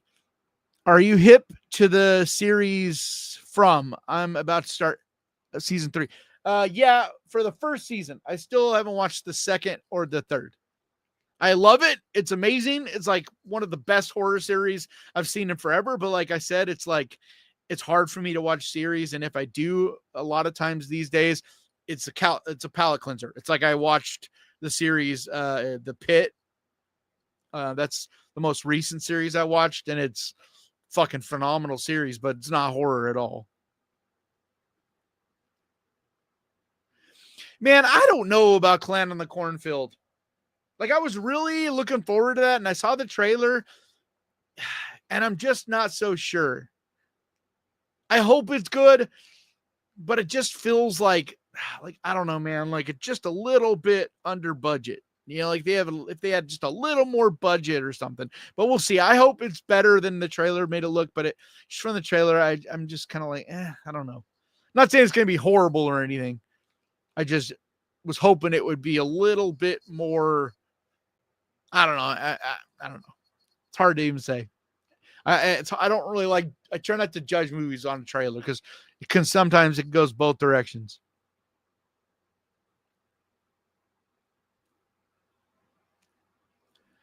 Let's see.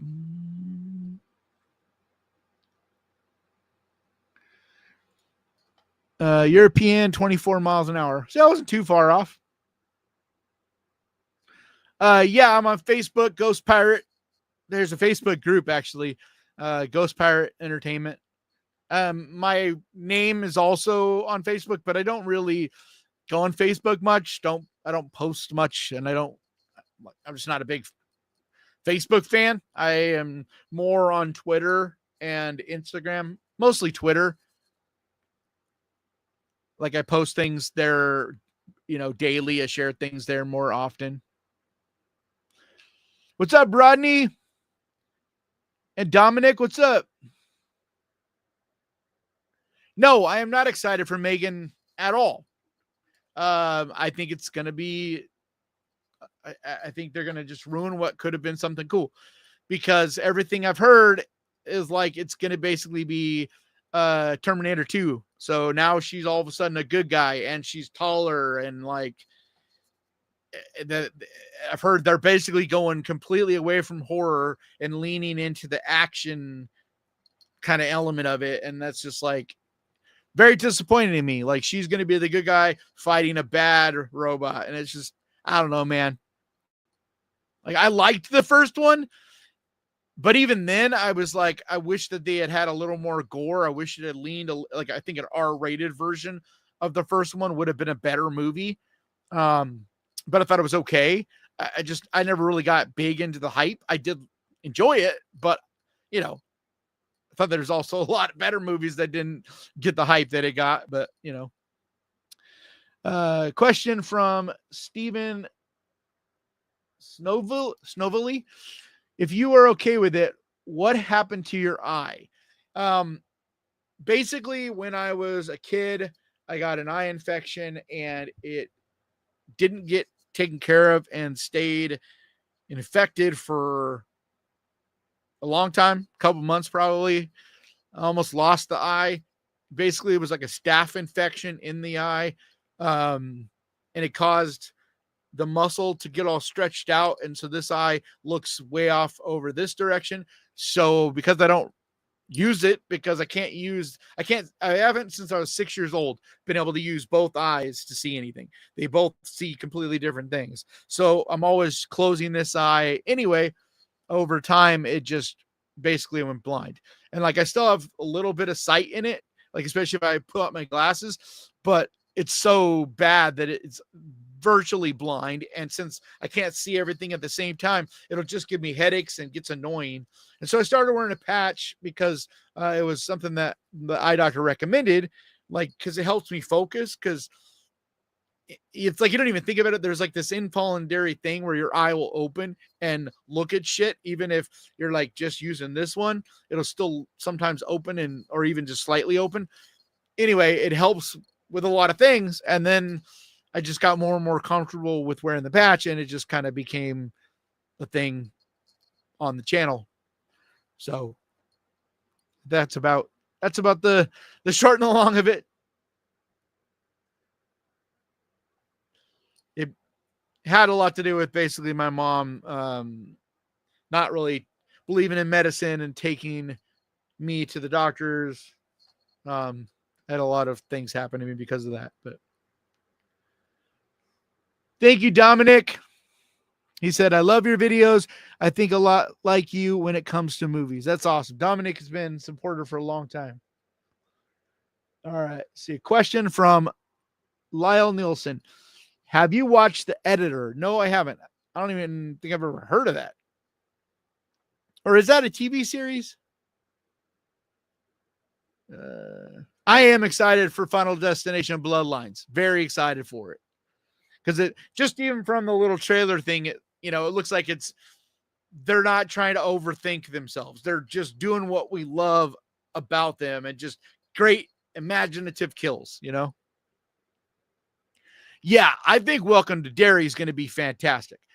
I'm not quite as hopeful on Crystal Lake. Especially, because they're like they were almost done, ready to start shooting, and then they ended up firing their director and writers and all this stuff. So like, I don't know. I'm, the showrunner that they had before was the guy that did Hannibal, and I had a lot of faith in him that he would make a great series. But I guess they had like differences in opinion on what he wanted to do, so, but I just don't know. It's so much is up in the air. We just don't know much at all about it now. So,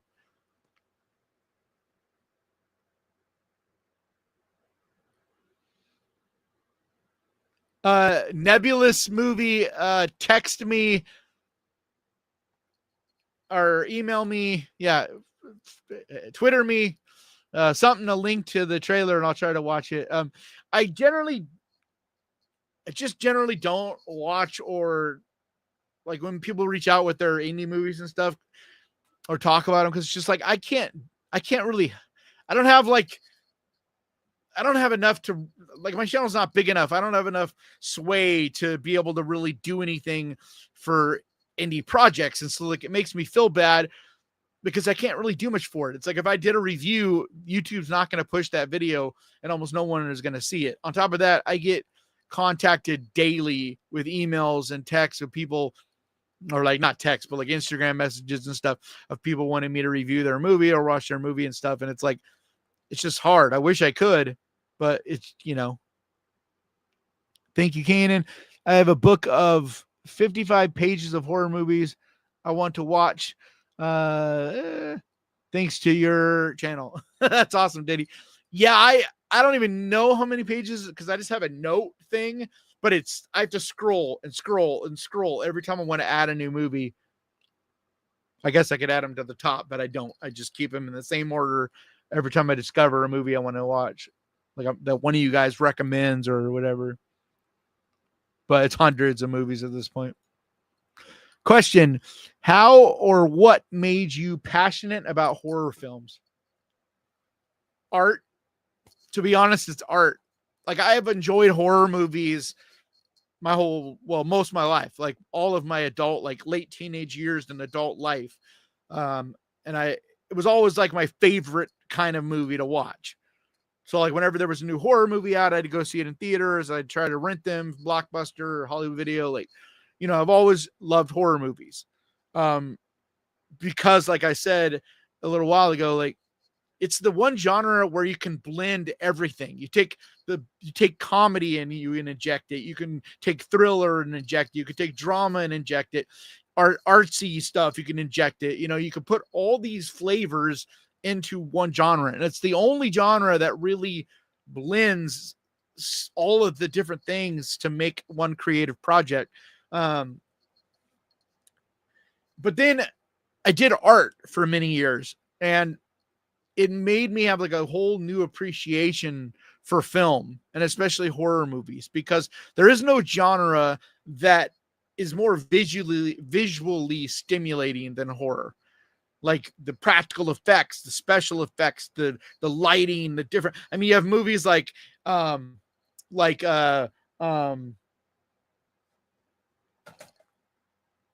it, how am I forgetting the name of it? It's one of my favorite movies last year.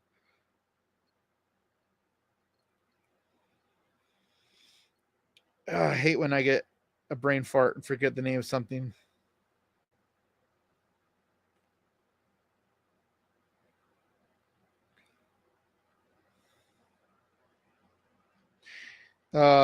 Strange Darling. Jeez, can't believe I forgot that. Anyway, you have movies like Strange Darling that's just visually like just amazing. Like the way it's shot, the color grade, the lighting, it's shot on film and it's so rich, especially seeing Strange Darling in a theater, man, like on film was incredible. But yeah, I mean, just art made me have a whole different level of appreciation for horror. And then it really made me want to do this, you know? And like, I still am nowhere near where I'd like to be, because what really matters to me is being able to like fully express like this, the things that I find stimulating about horror, and help like educate people that don't understand the genre and like things like that. But it's like, there's only so much my brain can put into words and stuff, you know? But like, every video I try to explain it even more and get, I don't know, get somehow express more of what I feel and see and think about the genre. But it's tough because I don't write anything and I refuse to. I tried scripting for a very short time, like a couple years ago. And like, yes, if I do script what I say in my videos, I'm more eloquent and I can get deeper and be more imaginative with the word choices I use and all those kind of things. But it felt phony, and it felt like, yeah, I had the right words and I wasn't forgetting things, but it didn't have my passion. It didn't have the same emotion, and I just don't want to be phony. I want to be completely raw. And yeah, I edit my videos, but like everything I say is really on this, on the spur of the moment. Like all I have is my notes. They basically have like, the synopsis for the movie, the actor, 3 of the actors, the director, the year and style of horror that it is or whatever. That's it. Everything else is just me just saying shit. So, but I'm not saying it makes better videos, but it makes me feel like I'm able to be more authentic with you guys. See, question, what's the horror movie that got you into horror movies? Pet Sematary. Pet Sematary was the first one I saw that really scared me. Before that, I had not really seen much of any horror. Like I had seen Jurassic Park, I believe. That was about the closest to horror I'd gotten. But Pet Sematary scared me to my core. I was a teenager. It'd only been out for like a short time. But there was also this beautiful, like, mystery element about it. Like, this creepy underlying elements that Stephen King puts in his writing, and, that witchcrafty type of stuff and the mystical, magical kind of stuff. So the scare part was there, but scary has never been what I love about horror, which is strange to most people, because most people think, well, that's what horror is, getting scared. And it's like, no, haunted houses maybe, but those don't scare me. Like nothing at all scares me anymore. And yet I love the genre of horror more than I ever have right now. And nothing at all scares me. Like there is literally not a single movie I've seen in years that has actually scared me. There's been a few movies that'll kind of get under my skin, kind of creep me out. There's been a couple jump scare moments that got me a little bit, but like nothing where I felt actually scared in many, many years. But that's not what I think is so special about horror. It's all those other things, all the things that a lot of people kind of miss. But yeah, so to answer the question, Pet Sematary, the first one, not the remake. Oh, thank you, CJ. She says, I kind of adore Kanan. Thank you.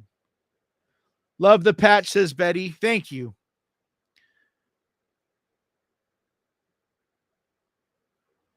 I wanted to ask you about your eye, but I thought it may... See. I wanted to ask you about your eye, but I thought it may have been your strict upbringing that, may have attributed... yeah, basically, I mean, my mom, like, I'm not going to get into all of it. My mom is like, like when I was growing up, we learned later on that she was a paranoid schizophrenic, but like, she was very like obsessed with the Bible, but then she would read her own things into it. And we went through hell, like absolute hell growing up. Me and my sisters. It was brutal. So my eye in a roundabout way is a cause of that, as well as me breaking my foot, shattering at least one or more vertebrae in my back, and not being able to really walk right for months and months. Lots of things. But it is what it is, man. Everybody's got something. You just got to move past.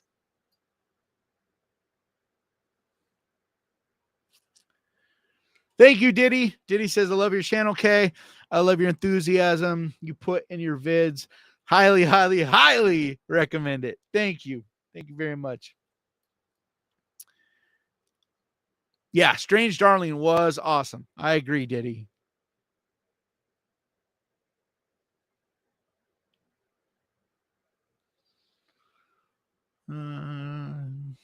See. What's your thoughts on Wes Craven? He's one of my favorite directors, flat out. I mean, like, the guy's responsible for, in a lot of ways, horror, because like Nightmare on Elm Street took horror to new heights that it had never been in the 80s and made so much money for so many people that worked in the horror industry that never would have. There's so many people to this day that may not even think about it, but like they go and sign autographs for a couple $1,000 and that's how they make their living. But if it wasn't for Nightmare on Elm Street and Freddy Krueger, they wouldn't have got that. And then he did it again in the 90s with Scream and revitalized and brought back horror once again and took it to whole new heights. Like, you know, and lots of other things in between. Like Wes Craven is, you know, in my opinion, would be on my Mount Rushmore of horror directors. You know, I think John Carpenter is probably my favorite, but then I would probably put Wes Craven second.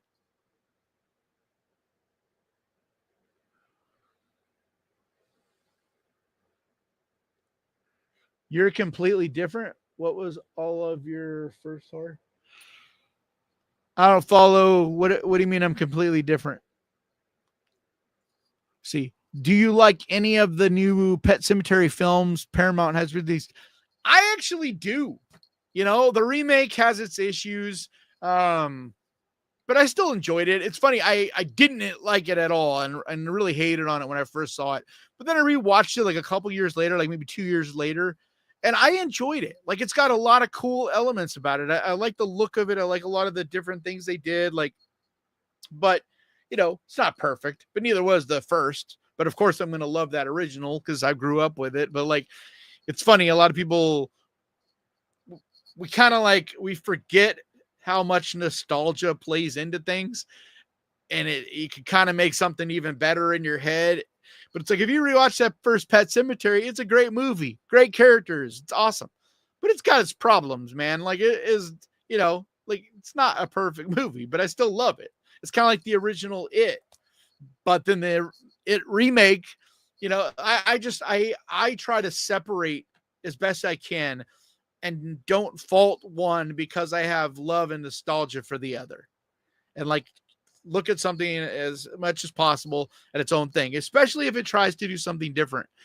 If a movie just does the same thing all over again, then that's when I have a big issue with remakes and stuff. But like, if it's trying to do something different, I'm okay with that. And I'll like try to watch it and enjoy it for what it is. And I liked it. And then Bloodlines, I actually thought was way better than people gave it credit for. Like, it has gotten so much hate, and I'm not saying it's perfect either. And I understand that there's a lot of retconning and things that it kind of changed from the original story and like did its own thing because it didn't do the Indian burial ground. And so it took that in a different direction. But once again, if you're going to remake something, the only reason to even do it is if you're going to do something different. If you're just doing the same thing all over again, then what the hell's the point? Like, why even bother? And I thought it was actually fun. You know, like, is it amazing? No. Is it game changing? No. But I think for a remake type of thing, I actually did enjoy it. And I think it's better than a lot of people give it credit for. And I think it's worth watching, especially if you have Paramount.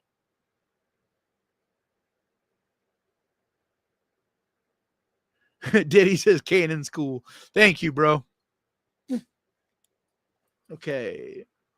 Let's see. Steven says horror doesn't scare me at all anymore, but for some reason, Nosferatu got me. Yeah, Nosferatu did what I was talking about, where it didn't scare me, but it got under my skin. The way Eggers shows evil and darkness is so much more, I don't know, disturbing, and just literally got under my skin. Like, it just stuck with me like a wet, gross blanket. Like, it's hard to even explain, but that was why it was my pick for my number one movie of last year. Even though if I remade that list right now, I would put The Substance as number one.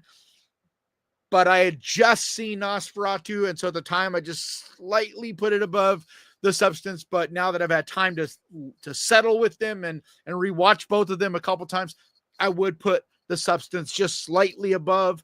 But Nosferatu was an incredible movie. A lot of people just didn't get it. Like, it just didn't resonate with a lot of people. It just, the things that it does so well doesn't and the things that Eggers does so well, like The Witch, and it doesn't always, when I say people don't get it, it's like it doesn't always resonate with everybody. They don't, it doesn't make sense in their way of viewing things. It doesn't register with them in the same way that it does other people that are the right audience for that movie. No, the Vordelak is one of those that is on Shudder that I've been needing to watch. Like I said, there's like probably 6 movies on there that I need to watch. Let's see, what movie could you consider a horror movie that's not traditionally horror movie? For example, Willy Wonka, The Chocolate Factory.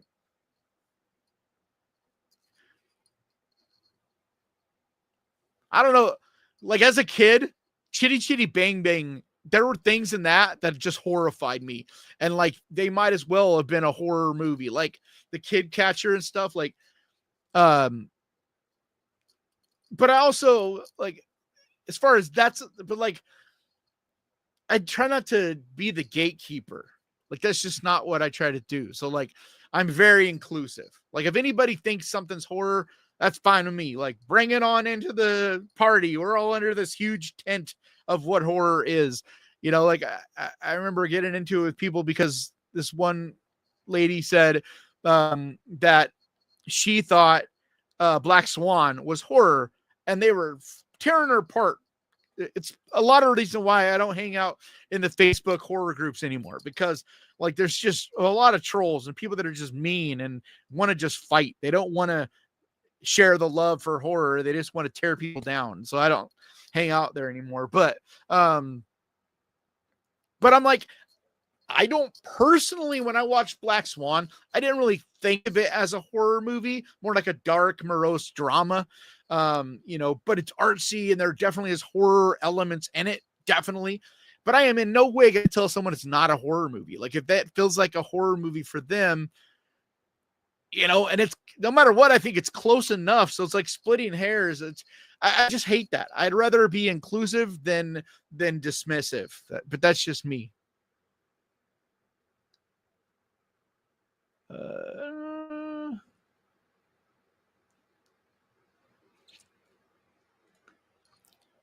Yeah, man, The Hills Have Eyes remake really got to me when that movie came out in theaters. Like the whole scene between the sisters with the baby and all that. Like, dude, that was as close as I've ever been to walking out of a movie at the time. Like, it really bothered me. Like, it doesn't bother me so much now, like when I rewatch it, but like I hadn't watched nearly as many horror movies back then. But even still, like all of that stuff is just, it's just brutal, man. Like, those movies are rough, especially the remakes. Like, I always felt like the Hills Have Eyes remakes were way more brutal than the original.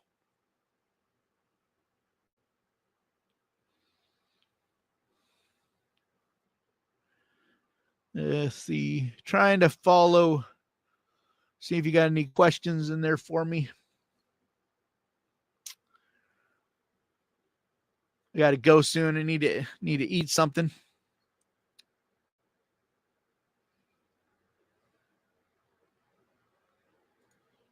Oh man, that's awesome, Jimmy.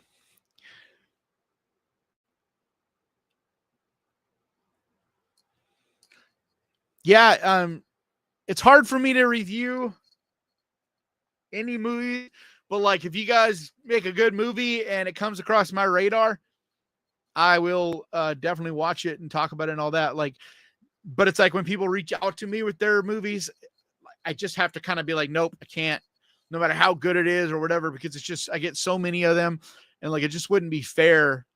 Like for a while I would, you know, review a couple, but it's like, I don't really make individual review videos anymore either, which I'm sure you guys have noticed. Like, I just do my list now, different kinds of the list. And like, so what I'm doing now instead is if a movie is something I think you guys would enjoy, include it in one of my list.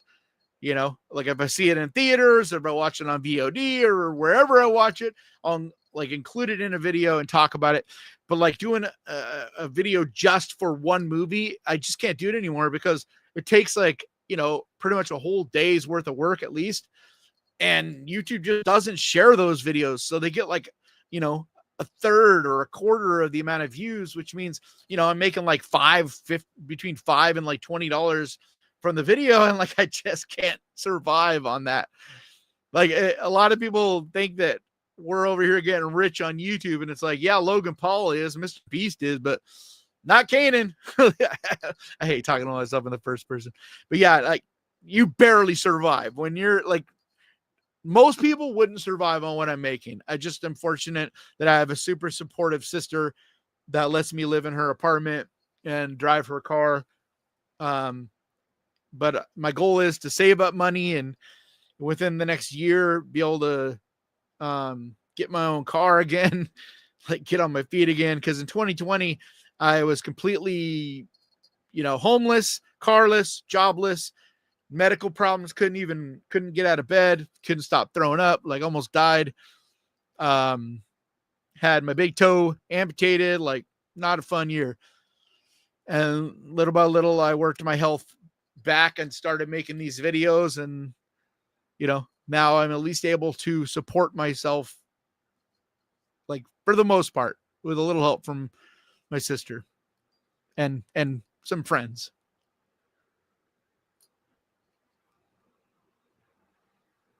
That's another one. Little Bites is another one on Shudder right now that a lot of people have been telling me is really good. It's in my queue. Like I said, there's like I think six different movies right now that I know. Exuma is another one that I need to watch. Like in my queue, I got about 6 different movies. So the problem I've been up against is it's hard for me to watch movies, especially foreign movies, and edit at the same time. So to survive, I'm having to make as many videos as I can, but then it also makes it hard to keep watching a lot of movies. It's like I watch some, but like, I need to be able to watch a lot more because I feel like I could give you guys better videos. But, it's one of those being able to afford to survive. I have to put out like, at least one video every 5-6 days. Otherwise the channel dries up and I don't make enough to survive. So not trying to whine, just trying to explain to you guys. Anyone under 40 know Chitty Chitty Bang Bang? I doubt it, man. Like, I don't think that's one that people show their kids anymore.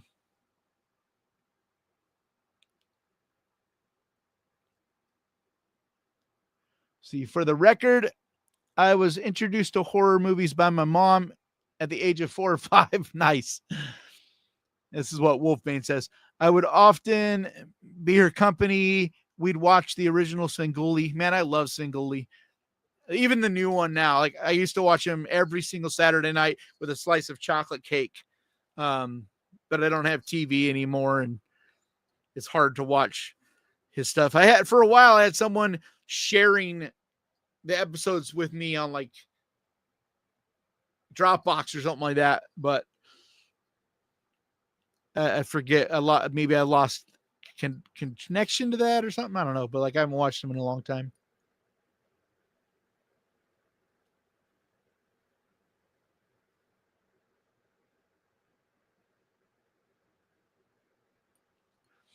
Thank you, CJ. It's just this whole world, everybody's trying to separate everybody, like everybody's all worried about what makes us different instead of just like, to me, it feels like it should be much more important to think about the things that we have in common, like think about it when you're a kid and you're growing up on the playground. You guys don't talk about the things you don't have in common. Like what would you do that for? You talk about the things you love. Like if you both love Barbies, you talk about Barbies. If you guys both love G.I. Joes, you fucking talk about G.I. Joes. You don't talk about like, oh, he likes Pokemon, I like Digimon. You don't talk about, it's like he says, oh yeah, I like Pokemon. You're like, oh, I don't really like Pokemon, but I like Digimon. That's like the end of the conversation. Then you guys continue to be friends and talk about the things that you like. But like for some reason, everybody thinks that they just need to divide everybody all the time now.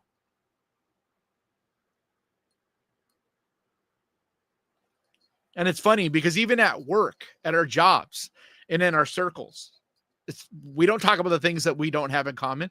We just focus on the things that we do have in common.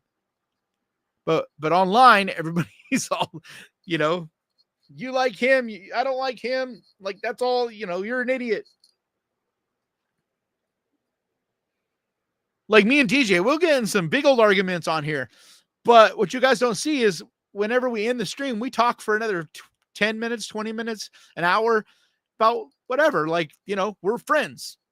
Like, we can argue about stuff and then just drop that and move on with being friends. Like, it don't matter. Yeah, Jimmy. It takes, like I said, it just is the grind. Like, that's the biggest thing about YouTube that a lot of people don't realize is how much of a grind it is. It is a lot of work, but the main thing is, it's just, you got to keep showing up. You just got to keep doing it. Never stop doing it. Like, it just, you know, like I have not missed an upload. I average at least one video every week for almost 5 years now. Like, you know, they haven't all been great, but, you know, and sometimes I think there's been a couple times where it was like 10 days. I think the longest was 10 days in between uploads, but that was because of a sponsor issue like a few months ago. They're lagging on giving me permission to upload the video.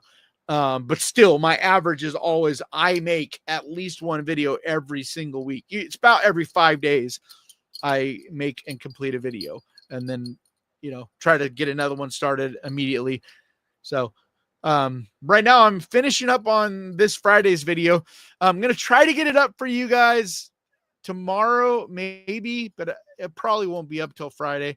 But for like channel members, Patreon members, hopefully I'll get it to you guys tomorrow evening. You can watch it a little early, but,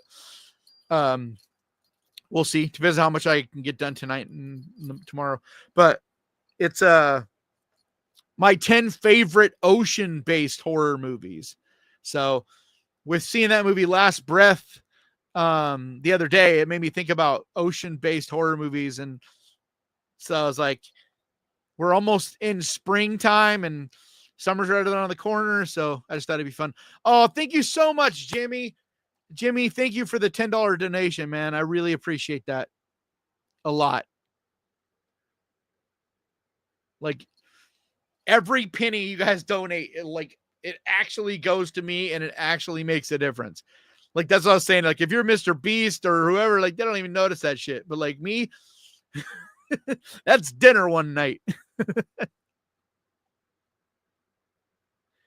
I think Last Breath was really good, but like, you have to be a fan of true stories, you know, stuff that's, you know, like, because if it was a fictional story, it would have been a better movie. But it's a true story, and they did it exactly like what really happened. And so, like, certain characters may not die like you would think they would in like a, you know, a fictional movie. It would add to the tension and whatever. But like, it's a true story, man. And so, like, I get it that everybody is not all crazy about it, but like, if you watch it kind of like a documentary, I thought it was awesome. Like, I think they did a great job, especially like, it looks phenomenal and the acting is great. Oh, thank you, CJ. Thank you so much. $5 super sticker. You know, I don't know what the difference is between super sticker and like super thanks or chat or whatever. Like, I don't know what the difference is.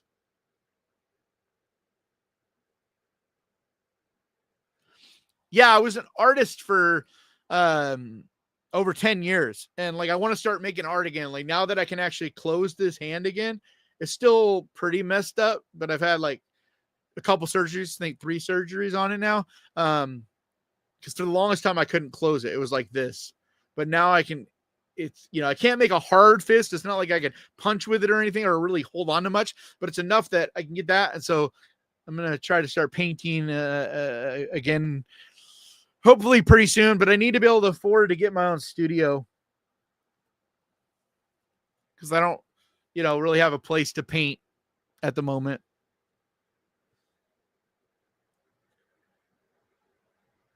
Good night, 3 o'clock. Thanks for hanging with us.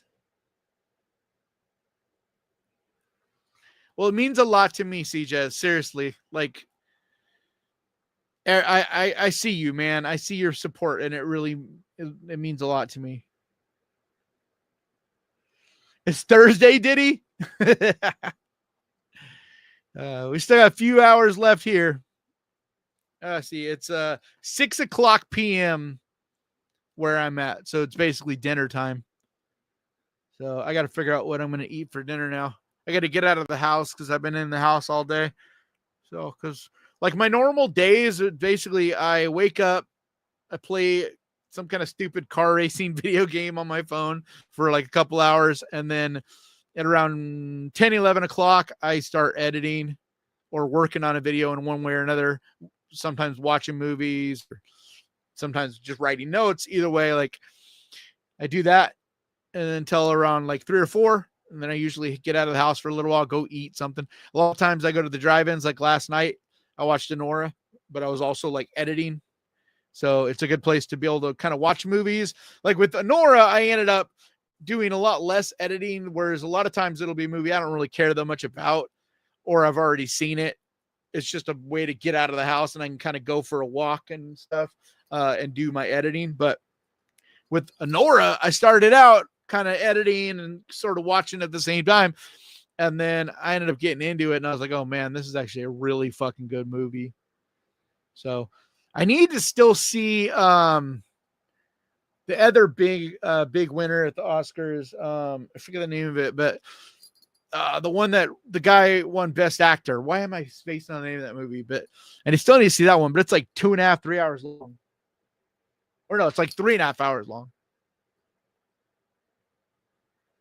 No, I haven't, did he? It's called Freelance. I love Aussie horror. I'm a fan of a lot of the stuff over there, but I generally only see a lot of the stuff that like comes to like Shudder and stuff.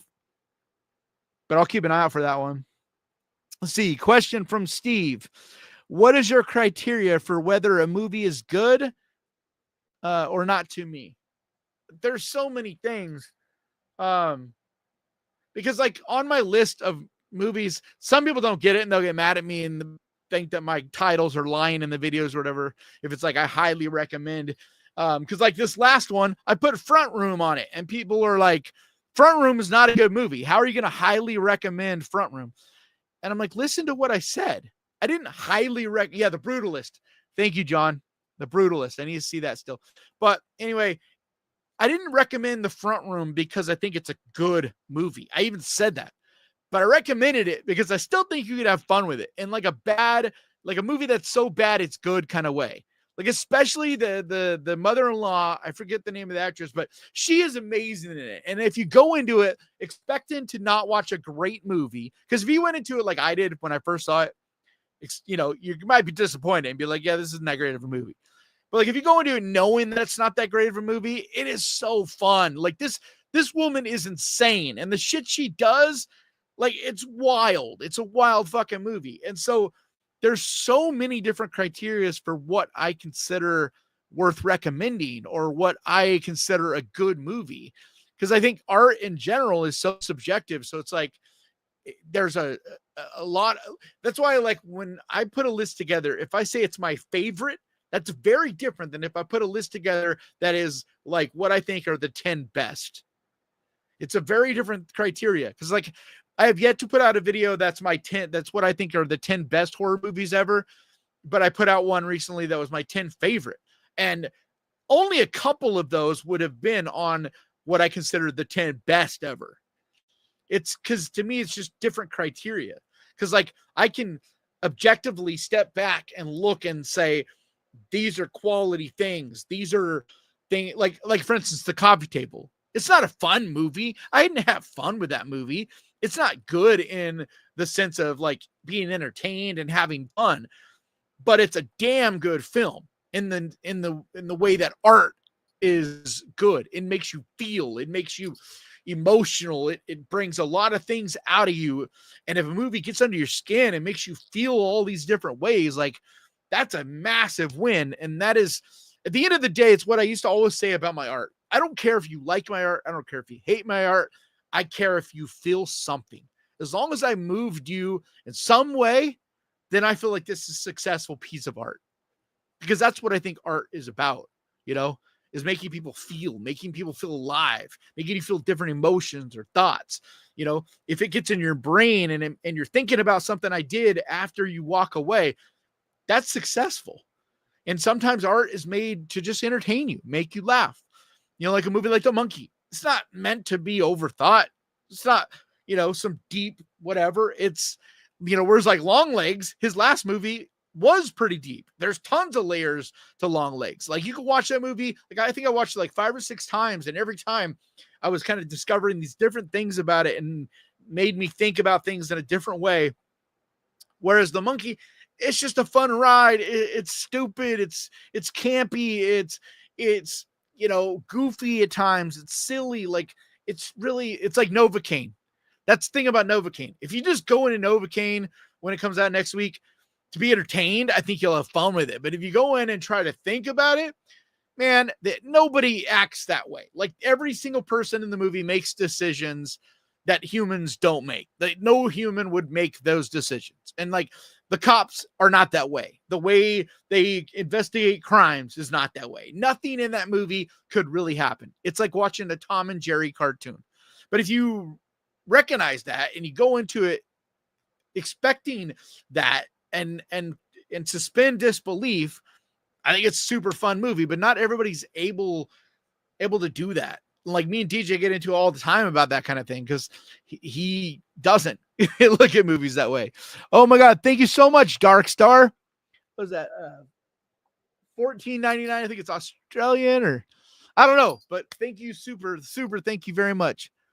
It says, thank you for your advice about tattoos last week. No problem. I don't remember what I said, but yeah, no problem, man.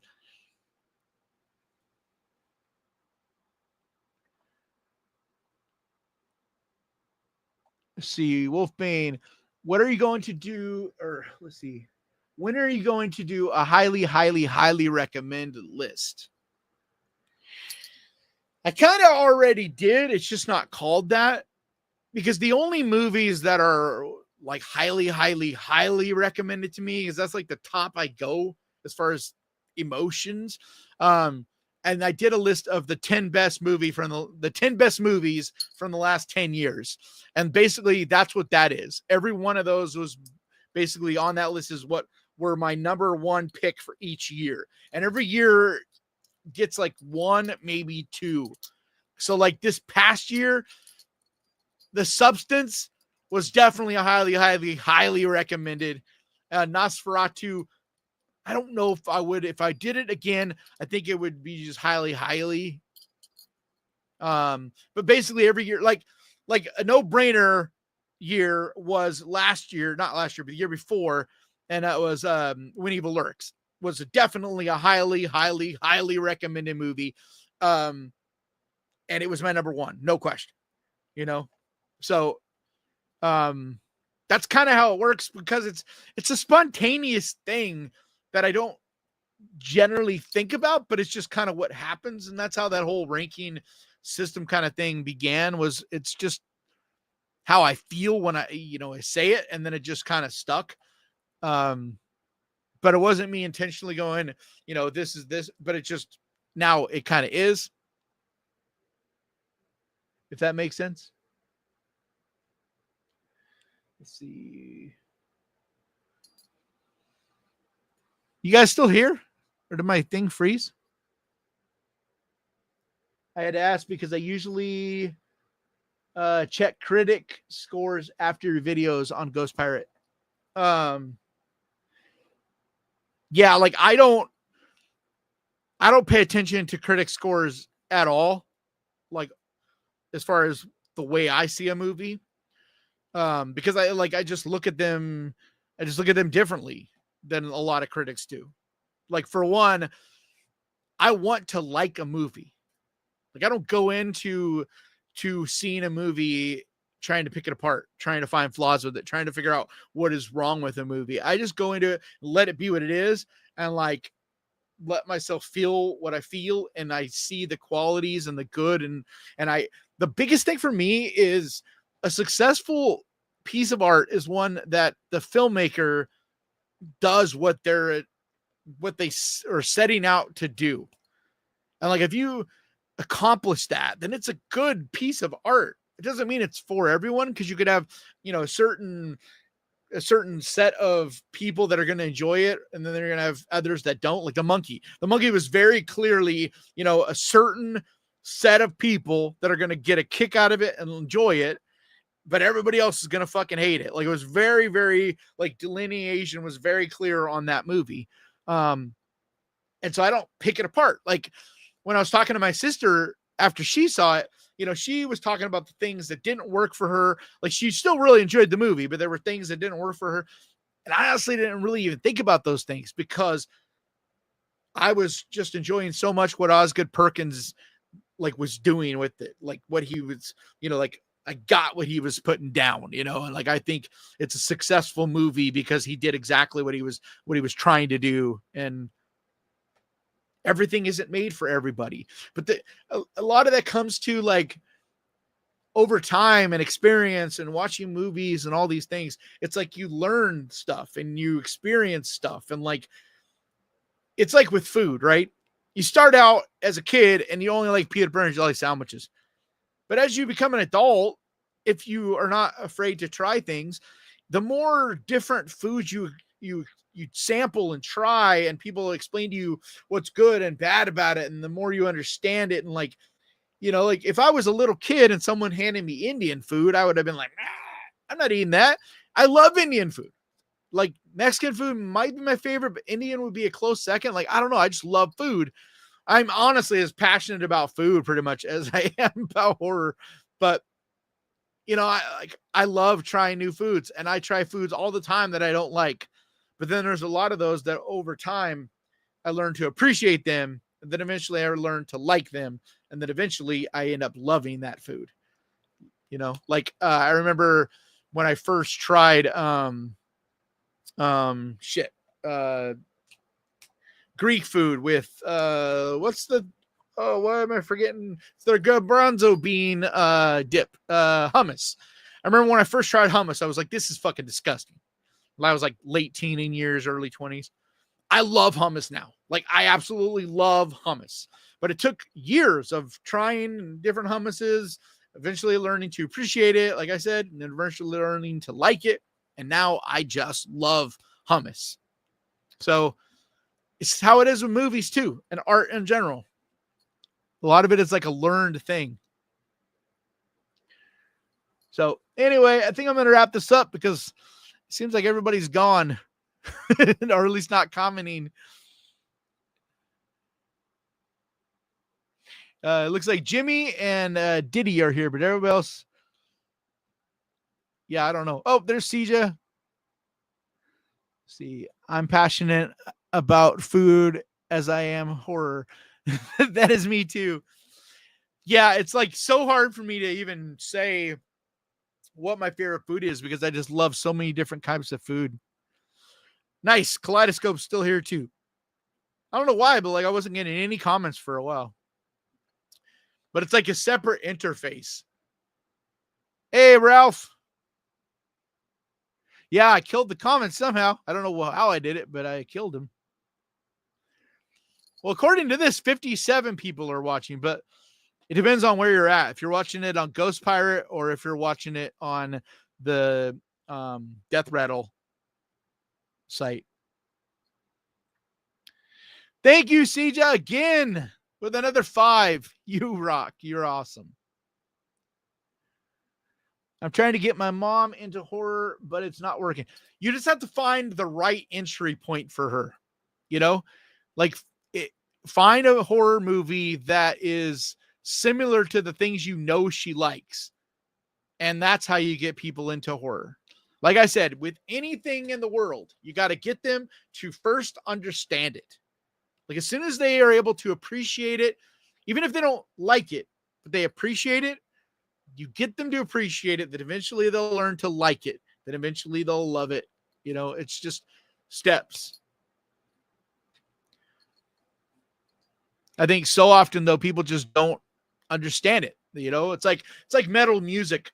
some of us immediately get it. Like immediately it just resonates with us. It's like under our skin and we're on for the ride, right? But then there's some people that's like, you got to introduce them to, AC/DC, you know what I mean? And then Metallica.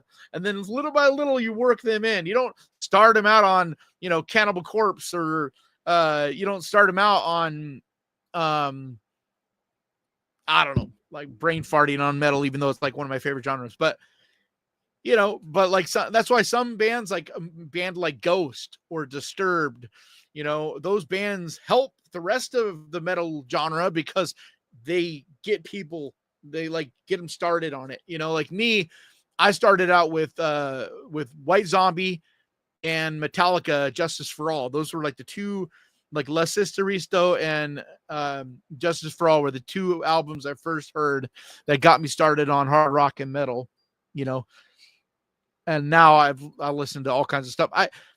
I still don't like a lot of like grindcore, like super death stuff, just because I don't really like a lot of the vocals. I like vocals that are kind of a little bit more mixed up, where you'll have some clean, some screaming, some growling, some, just kind of a variety. You got some pig squeals in there. Like, I love the variety of shit. I've been really listening to In Flames a lot lately. Love that band.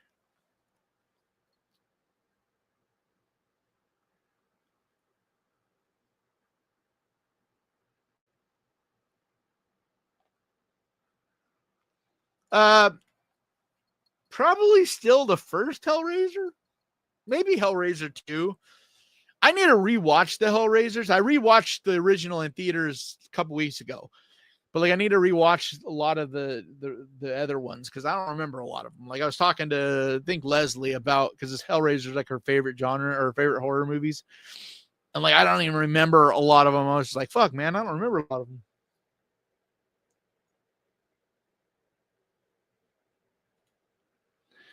Nick Cage is perfectly in that movie because it has an impact because of how much he's in it. If he's in it more than that, I feel like it does. It's like, because that character is so over the top, if you have Nick Cage in it too much, it's like the weirdness of it will get to be annoying, and it won't like have that creepy effect that it has. But because he's like sparingly used, it makes it disconcerting. It's not even so much creepy as it is just like off-putting, and like it's a real good balance. But that's what I think anyway.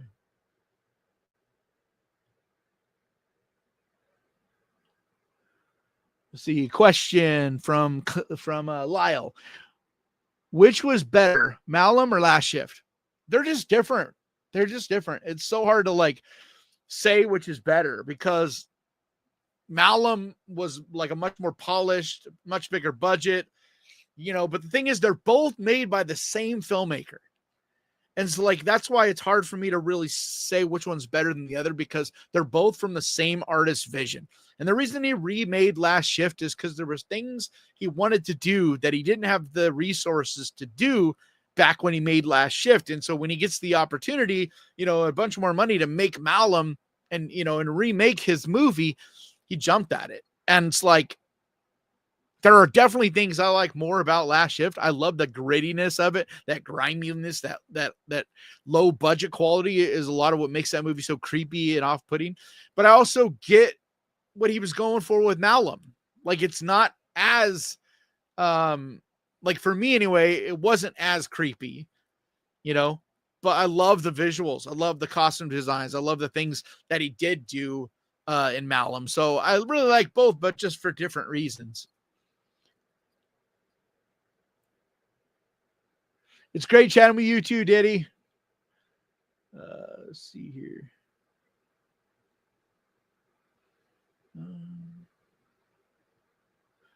See, question from Leafy Jawa.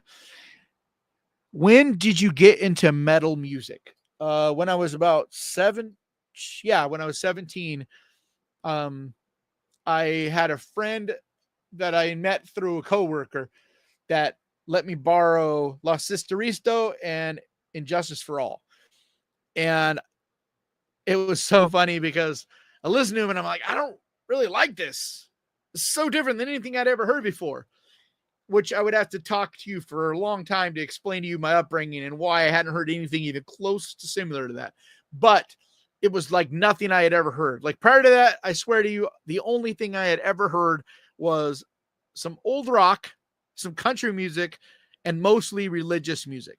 So like was like a total different experience for me. But there was something in it that just like fueled this need inside that I had, and I became obsessed with metal and ended up getting into metal music and performed for the next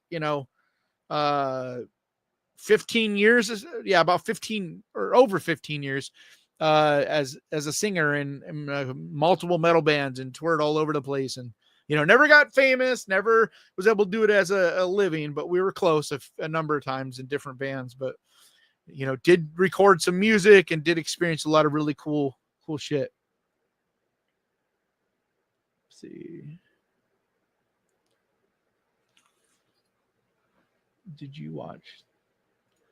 Did I watch the new Scream? Which movie are you considering the new Scream? You talking about Scream 6? If so, I did do a review on the channel. I liked it. I didn't really care for the ending. Felt very much like just a regurgitation of what we had already seen before, which was disappointing. But I love the look of it. I love that Scream 6 was more gory and brutal. Let's see. Question from Leafy Jawa. Let's talk reboots and remakes. If you personally could remake any horror film, which would it be and why?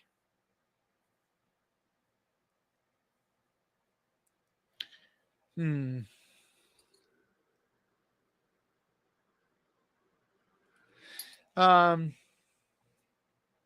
sequel. If I could get a sequel, it would be the Mask, Behind the Mask, The Rise of Leslie Vernon. I want a sequel to that. I've been wanting a sequel to that for many years. A remake.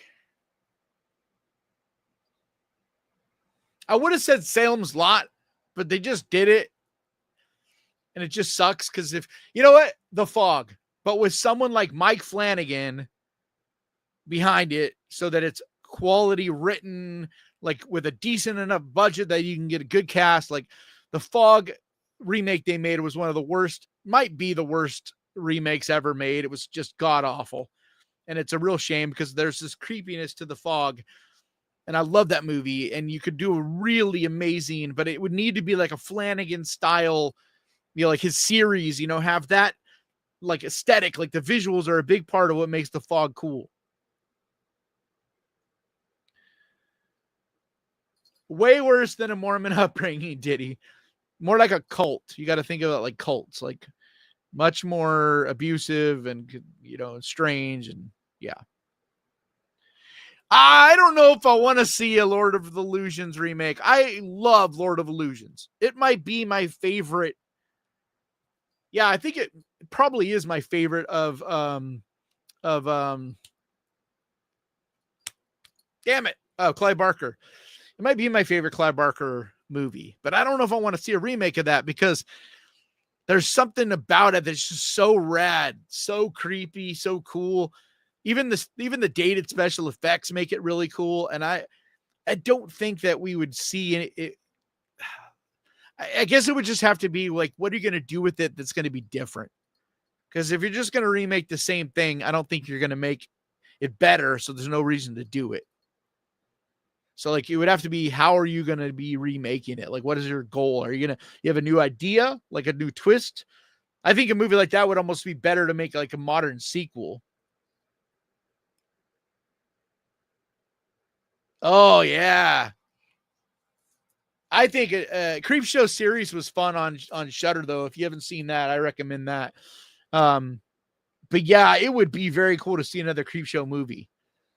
Like the cool thing about Creepshow is you could just make one. Like you don't have to tie it into the other ones at all.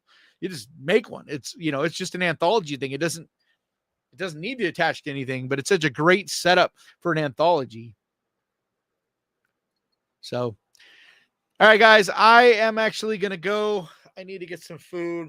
I haven't eaten for many hours, and I also need to get out of the house.